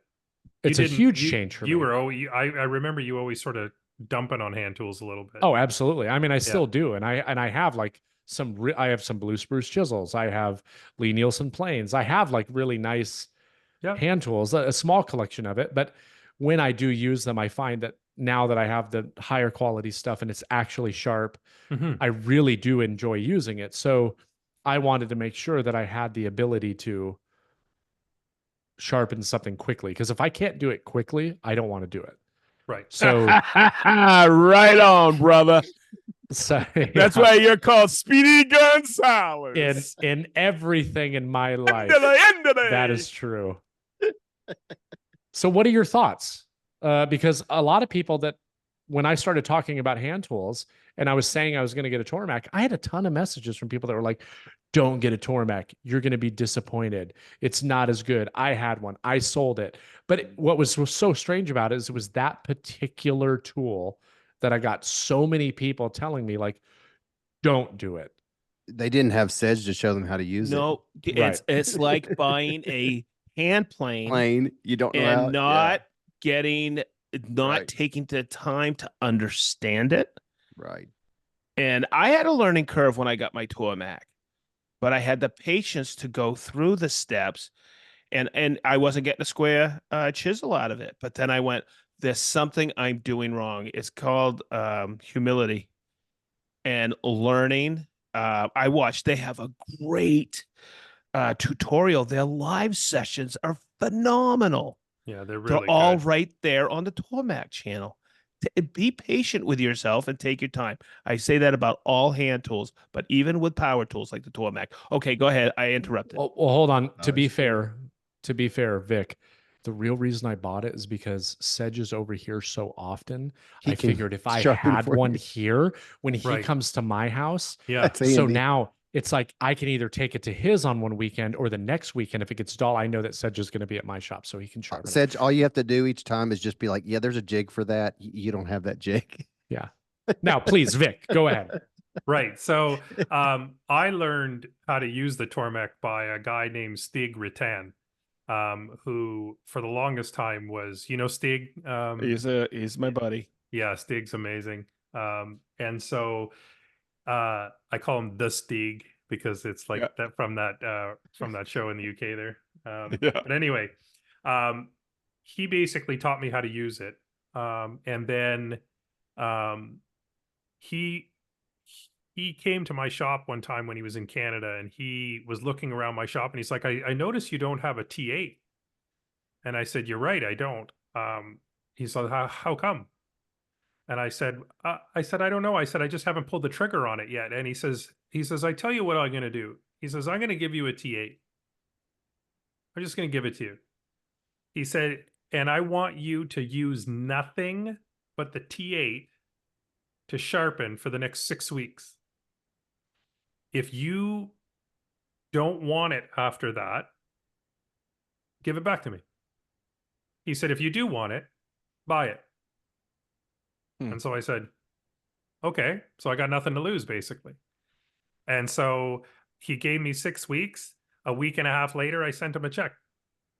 Yeah. And so the reality is that, so I love my Tormek. I love my Tormek so much that when I travel to teach, I bring my T4 because Wow. I don't want to be without it, because Wow. I know I'm going to wreck all my stuff because I've made it the way I've made it, and I want to be able to maintain that. So, Wow. so the thing that people forget is that whether you're using a T8 or you're using some other power sharpening system, or you're using water stones or oil stones or diamond stones or whatever, you have to keep the fundamental of what you're actually trying to do. And this is the whole point of my talk. It's like, forget about brand names, forget about oil versus water, diamonds versus scary sharp. All of that is just semantic bullshit that really doesn't matter, because I've used every single system out there. maybe not every single one, but every mainstream one. Same. And I can achieve pretty much the same level of sharp with each system. They all have their nuances. They all have their little, little things, which is what I talk about in the class. But for the most part, it's all the same. You're just trying to create two flat, highly polished surfaces that come together at an edge. That's all you're trying to do. And if you keep that in mind, right, the Tormek is great. Now, why do I love the Tormek? Because I learned from a carver years ago. I was watching him work. He was a sign carver. He would sign like these huge, like 15, 16 foot apothecary signs, all hand carved out of pattern grade mahogany. And he would hammer at it for a couple of minutes, and then he would go over to his strop, and then he would go back at it, and then he would go to his strop. And I'm like, I said, you sharpen a lot. And he said, no, I polish a lot. He said, because my goal is to, he said, you want to grind once and polish forever. Mm-hmm. And he said, if you catch your edge before it needs sharpening, then all you have to do is polish. And so I tell people, and this is the tip that I tell people, and this will be a freebie for those who can't come to the meetup. When my hand plane is working beautifully, it's going to come to a point where it's just going to stop cutting. Right? And most of us, what we do is like, oh, weird. Crank it up a little bit. That blade just told you it's too dull to take that shaving anymore. And that's when I take it out of the plane, go over to the Tormek, go to the leather wheel, hit it on the leather wheel. I just freehand it. I don't put it into a jig or anything like that. I just freehand it on the leather, tip it off on the back, put it back in the plane, get back to work. The whole process takes me about 30 seconds, right? If you, no matter what sharpening system you're using, if you let your blade get progressively more dull, then you have to do a lot more remedial work to it to get it back up to where it needs to be. Whereas if you catch it right away, and this is like you're chopping dovetails, right? And you're getting beautiful, like nice, clean end grain cuts. And then all of a sudden you see a little bit of pull out of the end grain. That chisel goes right over to the Tormek. Boom, on there for 30 seconds, on there, back to work. If I let it get more dull than that, I'm going to roll my edge. And then now I gotta use the grind wheel. I'll be honest, I don't know when the last time I used the grind wheel on my Tormek was. That's interesting. Wow. As long as I don't run stuff over like brass screws. Yeah, bronze, but close enough. Yeah. Right.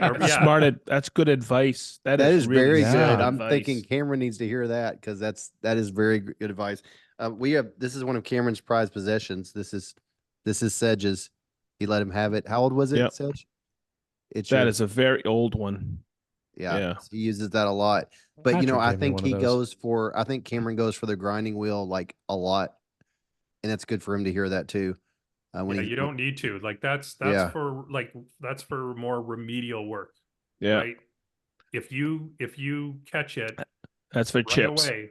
Well, that's for chips. I mean, we were having chips though. We were having chips just so you know. But yeah, that's great advice though. Like I think you're right. A lot of people just like make the blade a little more aggressive and they're like, okay, I can keep going. But that's when you stop. It makes so much sense. Well, because what happens is that when you turn it up a notch, now what you're doing is you're asking the plane to take a heavier cut with a duller blade. That makes sense. And then sense. it's going to stop cutting again, and then you're going to turn it up again. And it's like whether on the first one or the second one, you're going to get tear out, right? Because the things that mitigate tear out, sharp blade, tight mouth, and sensible bites. All things that I love in all aspects of life. So let me ask this question. This is something I would have loved to ask before the Tormek came along. I was in analysis paralysis forever. I kept looking, like Mark Spagnola uses a diamond stone. Different people use different things, and I could not figure out which one to go with. It was crazy because it's expensive enough that you don't want to buy a bunch of different systems. No. And it drove me crazy to the point I just couldn't buy a sharpening system. If it wasn't for the Tormek, which one do you think is the best one for somebody, a manual system for them to go with? Which version? I think like if you're if it's cost is the issue, then I tell people all day long, use the scary sharp method. Yeah, Get sandpaper on something glass. flat, put the sandpaper down. You can either use silicon carbide Glass. sandpaper, or you can use fancy, diamond papers and all that other stuff, whatever. That's the cheapest way to do it. And I The way like that you it. taught me, right, Sedge? Yes. The way I like that, or the reason I like that, is because you're taking out some of the factors that cause people the most amount of grief, and that is a flat surface. Mhm. Yep. Right? If you have a flat surface and you can depend on that, then the rest of it, it's just a matter of like, oh, this piece of paper is not cutting as much as it was, so it's dull. I'm going to replace it, put it back on. When people use water stones for the first time, that's not a beginner thing. Water stones, right? Yeah. Water stones, they're friable, which means new grit is always being exposed, but you got to know how to flatten it, right? Mhm. And flattening it is not getting a flattening stone, because what the hell flattens that, Right. right? Yeah, when And when so I there's said diamond stone, that's what I meant to say wet stones. That was the one that I was leaning towards, but it comes overwhelming when I was learning about them. well, and then Yes. there's hundreds, literally maybe even thousands of water stones available. And like Yeah. some are known as a polishing stone, some are a grinding stone, some have this binder in it, that binder in it. And there's all of these nerds on the internet that are like writing prolifically about what is better and what's not. And it's like, oh my God, I Yes. just And they're want not cheap. woodwork. Yeah, I once I was in woodcraft and I was going down, I was like, you know what I'm gonna get? And I just kind of got stuck. I was like, but if I get this one, I have to get this grit. I have to get this, I have to get a Right. flattening thing. I'm like, no, I'm not doing this yet. I'm not doing this. It's Right. overwhelming. It really is. And it's so important though. If you don't have sharp tools, they like you said, you can use them for just a very short time and they don't work anymore. So you have to have a sharpening system in mind when you're using hand tools. They all kind of So goes together. It's overwhelming. Sedge, because I think, and this isn't an insult, Ronnie, but I would say you and I, when it comes to the hand tool side of things, are probably pretty similar. Like we've Oh, for used them, sure. we don't know a ton about them. We're not like expert sharpeners, For sure. but Sedge and Vic, like you guys both have tons and tons and tons of experience. Would you say that out of all of the things that you've done, all the things that you've used, is the Tormek the fastest, most reliable way that you've ever done? I would say so. Yeah, I'd say so too. Because I was really into the scary sharp, but it was a similar story. During the beginning of the pandemic, after the lockdown, Stieg reached out to me and said, "Hey, I saw your video on You Hate to Sharpen." And it was one of my first videos on the Sedge Tool channel. And he goes, "I'd like to bring down a T8." And I go, "Oh, okay." And he goes, "There's an excuse. I just want to get out of the office. I've been in lockdown." And he came down with a guy named Kyle, and he Yep. was a recent addition for their videographer. So I brought Chris over, the videographer, and he goes, "I'm going to leave this with you." And we sat there for 6 hours, just chatted. And I got no training on it. And he goes, "Oh, maybe I should have showed you something." He goes, "You'll figure it out." And he took off. He just and then he was driving down to Mark Adams that summer, and he dropped off the center that you put it on. Yeah. And so I did a video and I sent it to him. He goes, "Yeah, you got it." That was his response. And I go, "I'm going to be posting this weekend." He goes, "Yeah, you got it." And he says, "What do you think?" I go, "I won't ever go back to any other way. I'll go back for a very high polish if I need it." Right. You know what I'm also impressed with? I'll say this. Chisels from Blue Spruce. I've never seen a polish on a chisel right out of the box. Have you seen their chisels? Their Optima chisels? Yeah. That they're- is so They're impressive flat because and polished. unbelievable. Yeah. They're so nice. I'm not even a hand tool guy, But you know and what? I That's absolutely love them. I can't Yeah. tell you how many people, and you said this early on, they get a hand plane and they don't know how to fiddle and fix it or whatever. But then they go and buy something cheap, at a Home Depot or something, and it ruins them. It ruins them for so long. They don't even want to look at a hand plane or a good chisel, or they figure another way of doing it. And that's a shame because I think, because I work for Festool, of course, I want to recommend Festool, but I think, and people go, boy, you're really into hand tools. I go, yes, because that's my final fit and finish is a chisel or a Yeah. hand plane Yeah. or a cabinet scraper. That's my favorite sandpaper is a cabinet scraper, Uh-huh. you know? So yes, to answer your question, I'm a Tormac fanatic. I love it. I I think am. it's great. And I have their Japanese stone. I have some of their diamond stones. I tried their composite polishing wheel, like instead of the leather. I went back to the leather because I think it actually gives you a higher polish. And so, Oh, yeah, I just, and it's when people, and this will probably hurt some people's feelings, but when I hear somebody say, "Oh, don't get a Tormek, they don't work very well, or they're slow, or they're whatever," my immediate understanding is that they didn't know how to use that tool. yes. They Right. had no idea how to use that tool and they were using it incorrectly. And then that was causing all kinds of problems. It's not something that you can just slam a tool into and it's going to work, right? You can't clamp one side of the SC77 too tight because then it skews the piece. And then it's like, is that why you were getting non-straight edges? Yeah, it's a really, really common thing. But I mean, it's like, but as soon as you figured out that you did that and then you fixed it, it's like, yeah, Yeah. now great, everything's perfect. And That like, was I one. love that I can use those two little knobs on the SC77 and create a Yes. predictable camber. Yes. It's amazing. I did a video on that.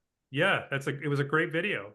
Well, the other thing too, that was the first one on the SE2. But the other one is, you know, the tool rest and you have the two locks. Yeah. Okay. Um, I had to learn a situation where hold this one, lock it, and then that one. Because I actually talked to Stieg. He goes, yeah, it's built in there. We couldn't have the tightest of tolerance. It's actually an oval, slight oval Yep. hole.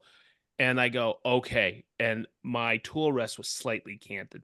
But the other Okay. thing too, which people don't realize, because I was doing that with the SE and then the tool rest, I went back and I trued my stone.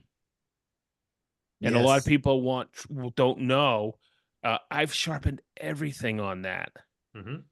You know, I did one on because I have this one bread knife that I've had forever. And it's serrated. And I said, I'm thinking I'm going to try to sharpen this or hone it. And I did. And I found a technique of doing it. And I did a video on that. And people have reached out and said, wow, that'll help me. I sharpen don't- everything on it. Chisels, axes, scissors. Like if it's got an edge, it goes on the Tormek. I Do did any of- Marianne's pruning shears and she freaked out.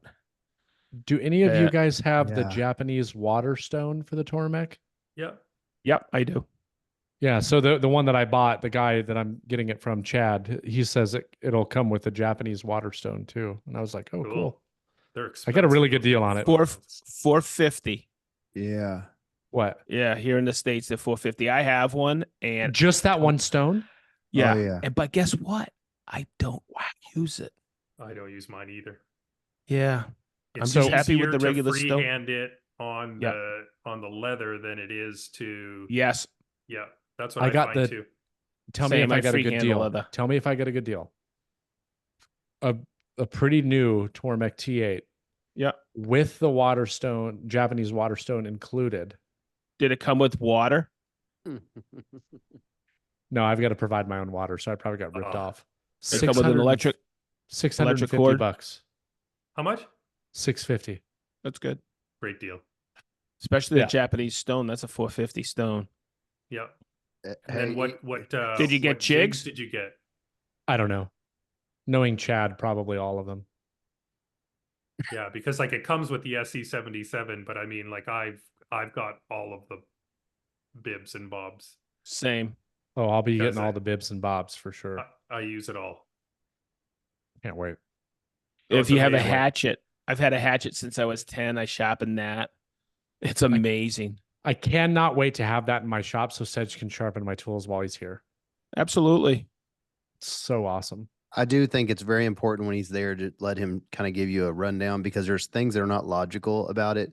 There's things that when he showed Cameron and I, that I would have done differently. Mhm. And the way the True the Stone, that's one of the first things I think he showed Cameron is True the Stone first. And there's just simple methods to it that if someone ignored the instruction and just jumped into it, that's Yeah. where the negative comes in. Yeah. And the most important thing on your Tormek is the book that comes with it. Yes. Do yourself a favor and read that thing from cover to cover, because it not only does it talk about like the specific instructions on how to use all the jigs and all that other stuff, but at the beginning is probably the most succinct description of the sharpening process that I've ever read, Mm. as only the Swedes could do it. Yeah. But And all the accessories are in there too, which is really interesting. I'll Yeah. go back to it. Their live sessions, they continue to do them. Yep. I'm a big fan of live sessions. You should do them And- Are too, you? Sedge. Sedge, you should do And- live. Yeah, you Yeah, should you do but them should for do your live job. sessions. Yeah. I should do like I should weekly. do like Like well, on maybe we could do Fridays. Festool live. Oh, it's like on Fridays. Yeah, do you that. should. It's Yeah, a good you should. idea. Maybe. Let's Great table idea. that. Let's table But that. these two guys, Sebastian and Wolfgang, are phenomenal. Yeah, yeah. I love those guys. They they're do great. such a Is that great who we met? job. Is that who we met in Indiana? That was at the wood fair? Who were Nope, the- that was the new rep for the Midwest. Wicked cool guy. But there was a guy who's been with them for about 28 years, and he was a bigwig coming over from Sweden, and that's the first Yeah. time I met him. Yeah, I remember he was from Sweden. That's why I asked. Yeah, Yeah. that was fun.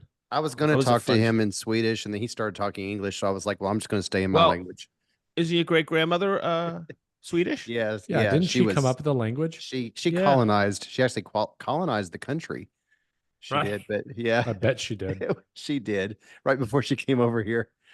So she still You actually never owns the land. Skip a beat. Now, speaking of your family, Ronnie, I want you to tell your son that he owes me $800. Oh, really? Yeah, because Okay. because there was this one episode that he was on, and he started talking about 3D printers, Uh-huh. and he talked about 3D printers so well and got me so excited about them Mhm. that I went and bought one. Oh, that's awesome. Yeah, that's so he awesome. owes me $800. Okay, I'll tell him. Just let him know that. I'll be like, he's pretty mad. You might want to stay away from when you see him. Yeah, at yeah. Food Is he Center going to be at the Con. meetup? He will be. Yes, Yeah, he will be. he's He'll a be there. good kid. He's Yeah, already knows he's yeah. missing. I mean, I can't even imagine how awesome that is. I worked with my dad. My dad was he was a painter and an Italian immigrant, so I spent a lot of times going like that. But I worked with him a lot, and like I learned so much from him. And the fact that I see you doing that with your son, that just it makes me happy. It reminds me of times that I spent with my dad. And so I think that's super cool. And the fact that he's doing an apprenticeship with you basically through school and all that, like that's super cool. It's So it's been great. can I can think Ronnie's share- doing an apprenticeship for Cam. Yeah. Sometimes it's that way. He catches me sometimes and almost making like a dumb mistake, especially at 3. He's like, "Dad, shouldn't you do this?" And I'm thinking, "You're right. You're right." Can I share my Vic's probably never heard this before, but Vic, I would like to share my story of how I met Ronnie and Cam for the first time. Okay. So I don't remember what year this was, 2018, maybe 2019. It was Workbench Con. I think it was the third Workbench Con. So whatever year that was, I was a speaker at it, and I was talking about like getting into YouTube. And after the class is over, Ronnie comes up to me after the class, and he's talking to me after I get done with the class, and his son walks up behind him and scares the living crap out of him so much to where Ronnie had like a cup of water or something in his hand. He's like, And- "Hey." Yeah, and he spilled it on himself.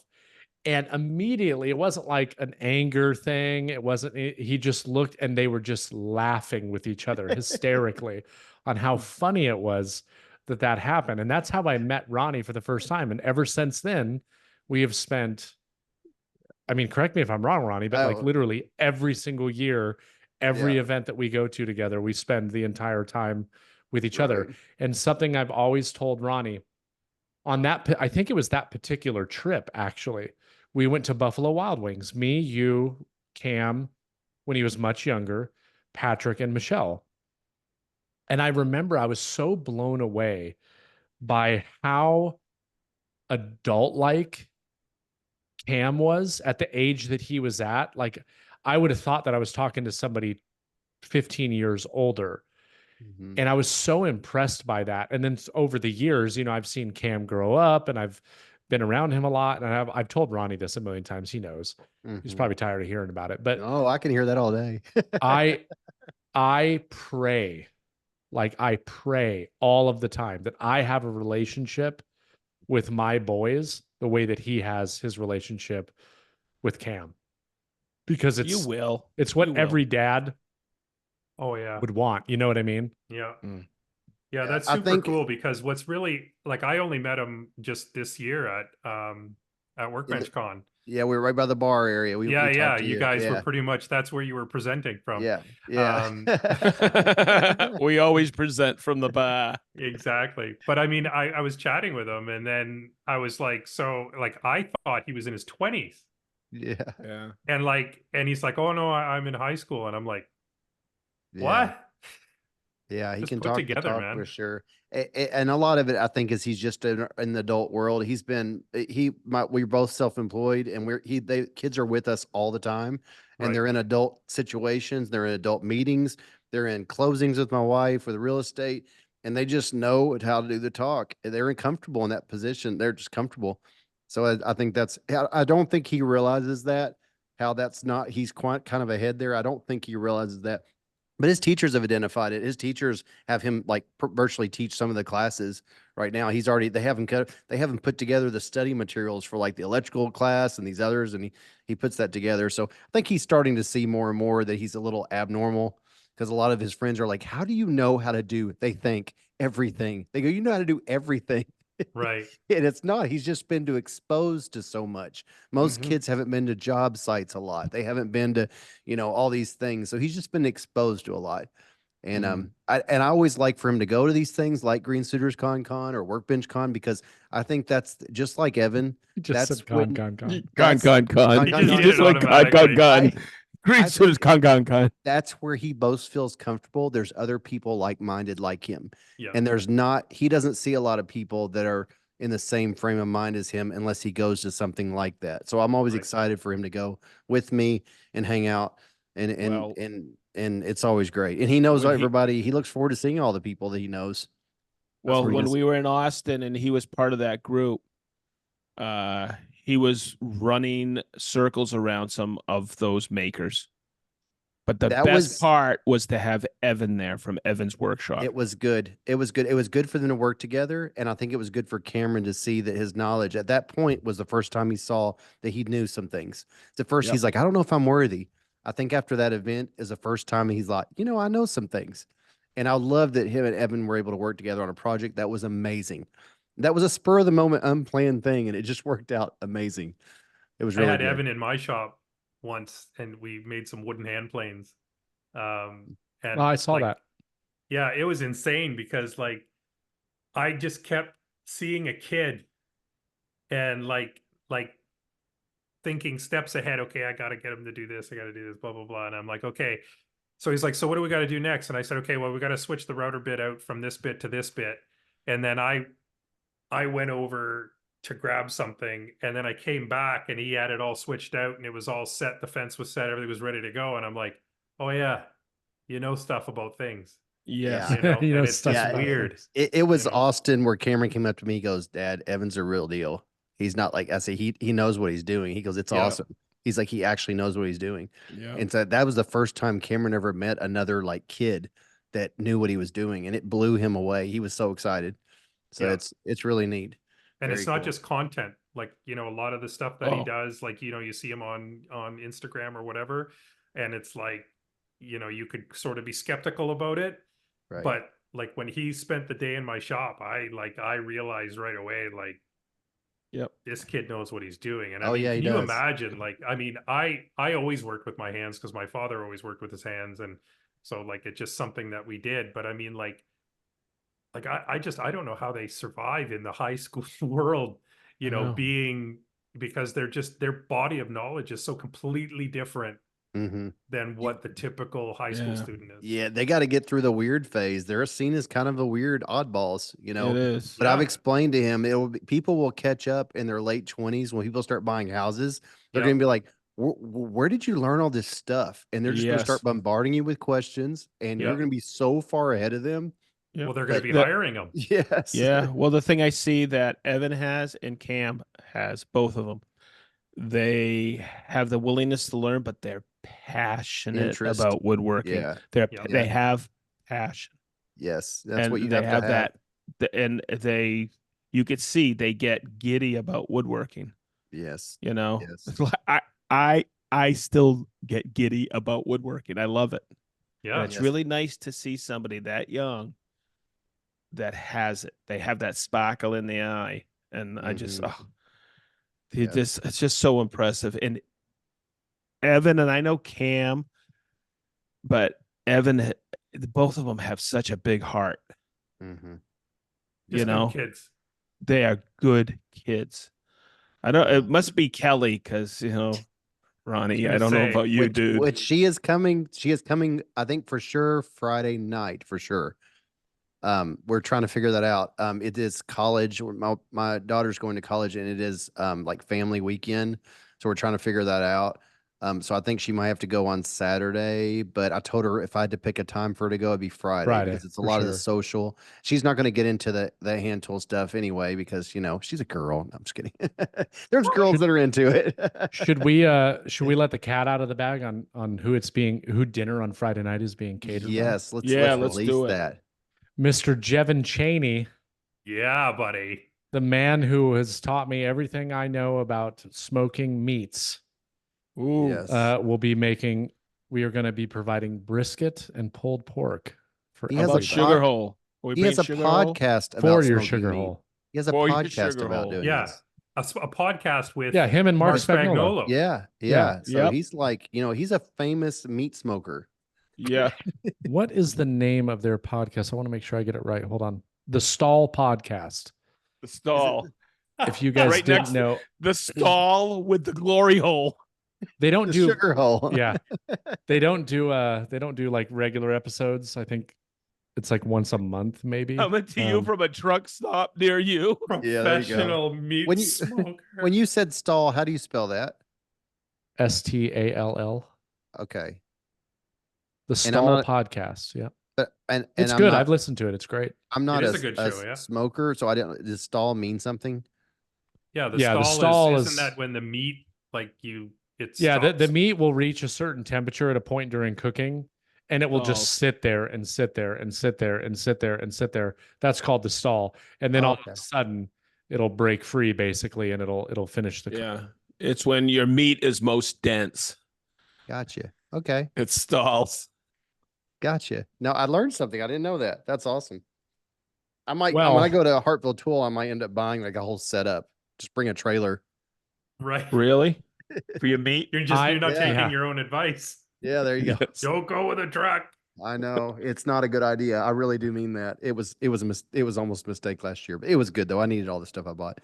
But Well, Sure you I need to go talk to Nicole and figure out this issue that we have with Leo's birthday party, because Sedge not being there and Patrick and Michelle not being there, that's going to be a problem. I don't know why we haven't caught that until tonight. So I'm glad that we did this podcast tonight. Yes. But this What is we were talking officially, about. Vic, just so you know, this is officially the longest episode we've ever done that's Oh, awesome. sorry, man. by No, by it's a good 40 thing. minutes. It was It's good good. content. Everyone It was appreciated great. it. It's awesome.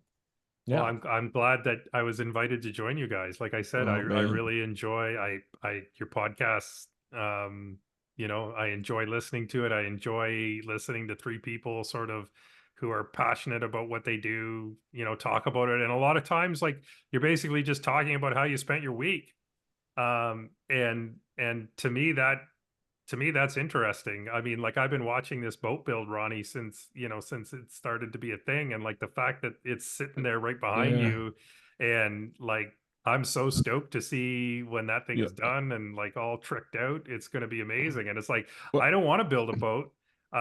You know what I mean? But I love that you're building a boat, and that you admittedly don't really understand what you're doing, but you're doing it. And well, and this that's summer really what he it's had all the about, stall. is trying something different, right? Yeah, look at well, those plans. I'll be honest. I'm looking at the boat right now, and I can tell he doesn't know what he's doing. Well, I can tell you right now, what are you in your 4th year building it? Yeah, Vic, I not just even hope. a Yeah, year yet. that's called the freaking stall right Yeah, there. Vic, I hope for your sake that you're still with us when Ronnie We- finishes Hey, this. we started. I think we started around Halloween, so we're not a year yet. Oh, And you okay. hit the stall around Midsummer, March. summer, Midsummer, yeah, yeah. Summer for sure. Summer's Yeah, tough, because you though. were Yeah, moving summer. hot and heavy, and in the summer it was Yeah. like Yeah, we. months went by and you did nothing. It's getting ready to pick up crazy, but yeah, I think by spring we'll be in really good shape. I think we did some of the cross. You can kind of see them. Yeah, I Yep. see Some that. of the cross ones today. We've got, and then we got to do the ones that go vertical, and It's the bow's going to it's be. got such a great line to it. How many So, how many so pocket holes fair. are on that? None so far, but Oh, I've thought okay. of a couple of Yeah. times I could use. I am going to be using the domino for sure. There's times the plans were written in the 50s, and there's times when they say notch out when it's going to be it'll show the end grain, like even at the dash location. I'm like, no, I'm going to do a domino into the back of it. I'm not going to go across. So there's things I'm doing differently, and that's what I love about this step. We're starting to get to where we can do it the way we want to do it, and not the way the plans show it. And that's what I'm really excited about. Yeah. But just on the subject of hand planes, you could maybe you'll see if you can see on the video, it's perfectly flat now on the top. Yep. When it was turned upside down, it was fiberglass material, epoxy runs, things like that. We flipped over, we looked at it, and we're like, well, how are we going to make this right? We grabbed the plane, sharpened it really sharp, and just started going at it. Yep. That was the best way to do that, because it did not mess up the side perfect finish at all. Just shaving those little ribbons off from there and just going. And I kept telling Cameron, I'm like, what other tool would we use other than that? Even though we were hitting some of the bronze screws on the side, it was still worth it. We were hitting them. We would dig some of them out when we were exposing them, but we just kept going on some of them just to get it done.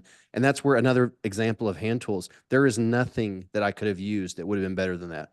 So Oh, I I'm agree. definitely, the boat build is selling me on hand tools and their importance, and chisels, like all those things. It's just amazing.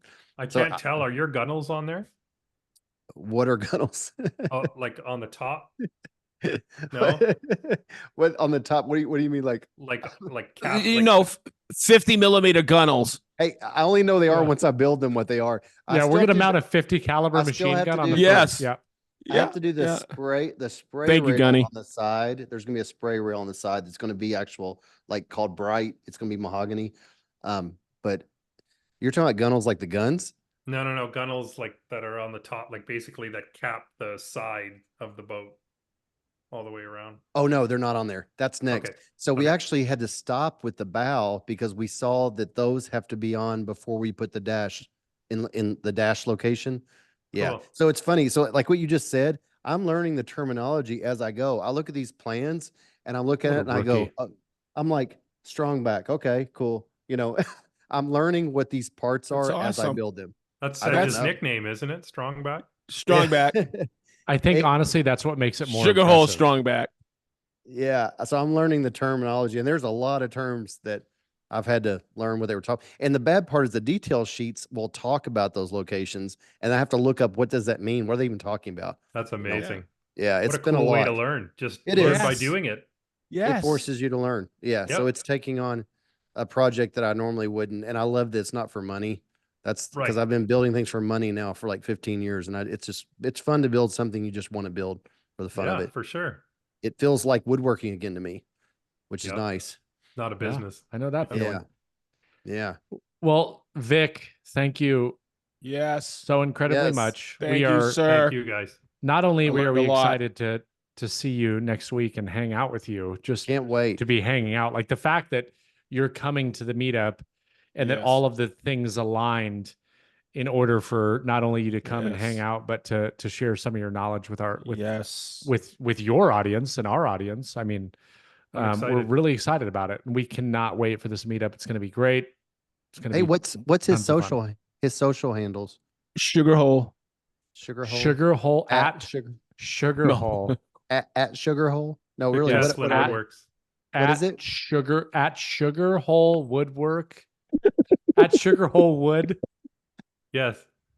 No, what are they really like? just sugar for- hole hardwood. Sugar Hole Mankini. Yeah. What is it? Teslin Woodworks. Vic Teslin Woodworks. Vic Teslin Woodworks. TESOLIN. Yeah. Now you're on mainly Instagram. Are you on YouTube as well? I haven't. No. Oh, I don't. shame. I Shame. understand. I understand. know. You it's need to do hard. it. Share that knowledge, man. Share it. I know. I got to figure out a way to do it that isn't gonna make me like. It's just for me. It's all the algorithm stuff. It's all the like. Don't worry about that. Don't worry about that. Well, Okay. let's talk. Let's talk at the meetup. Okay. Yes. You need to do it. Don't overthink it. You need I to just you need to share that knowledge.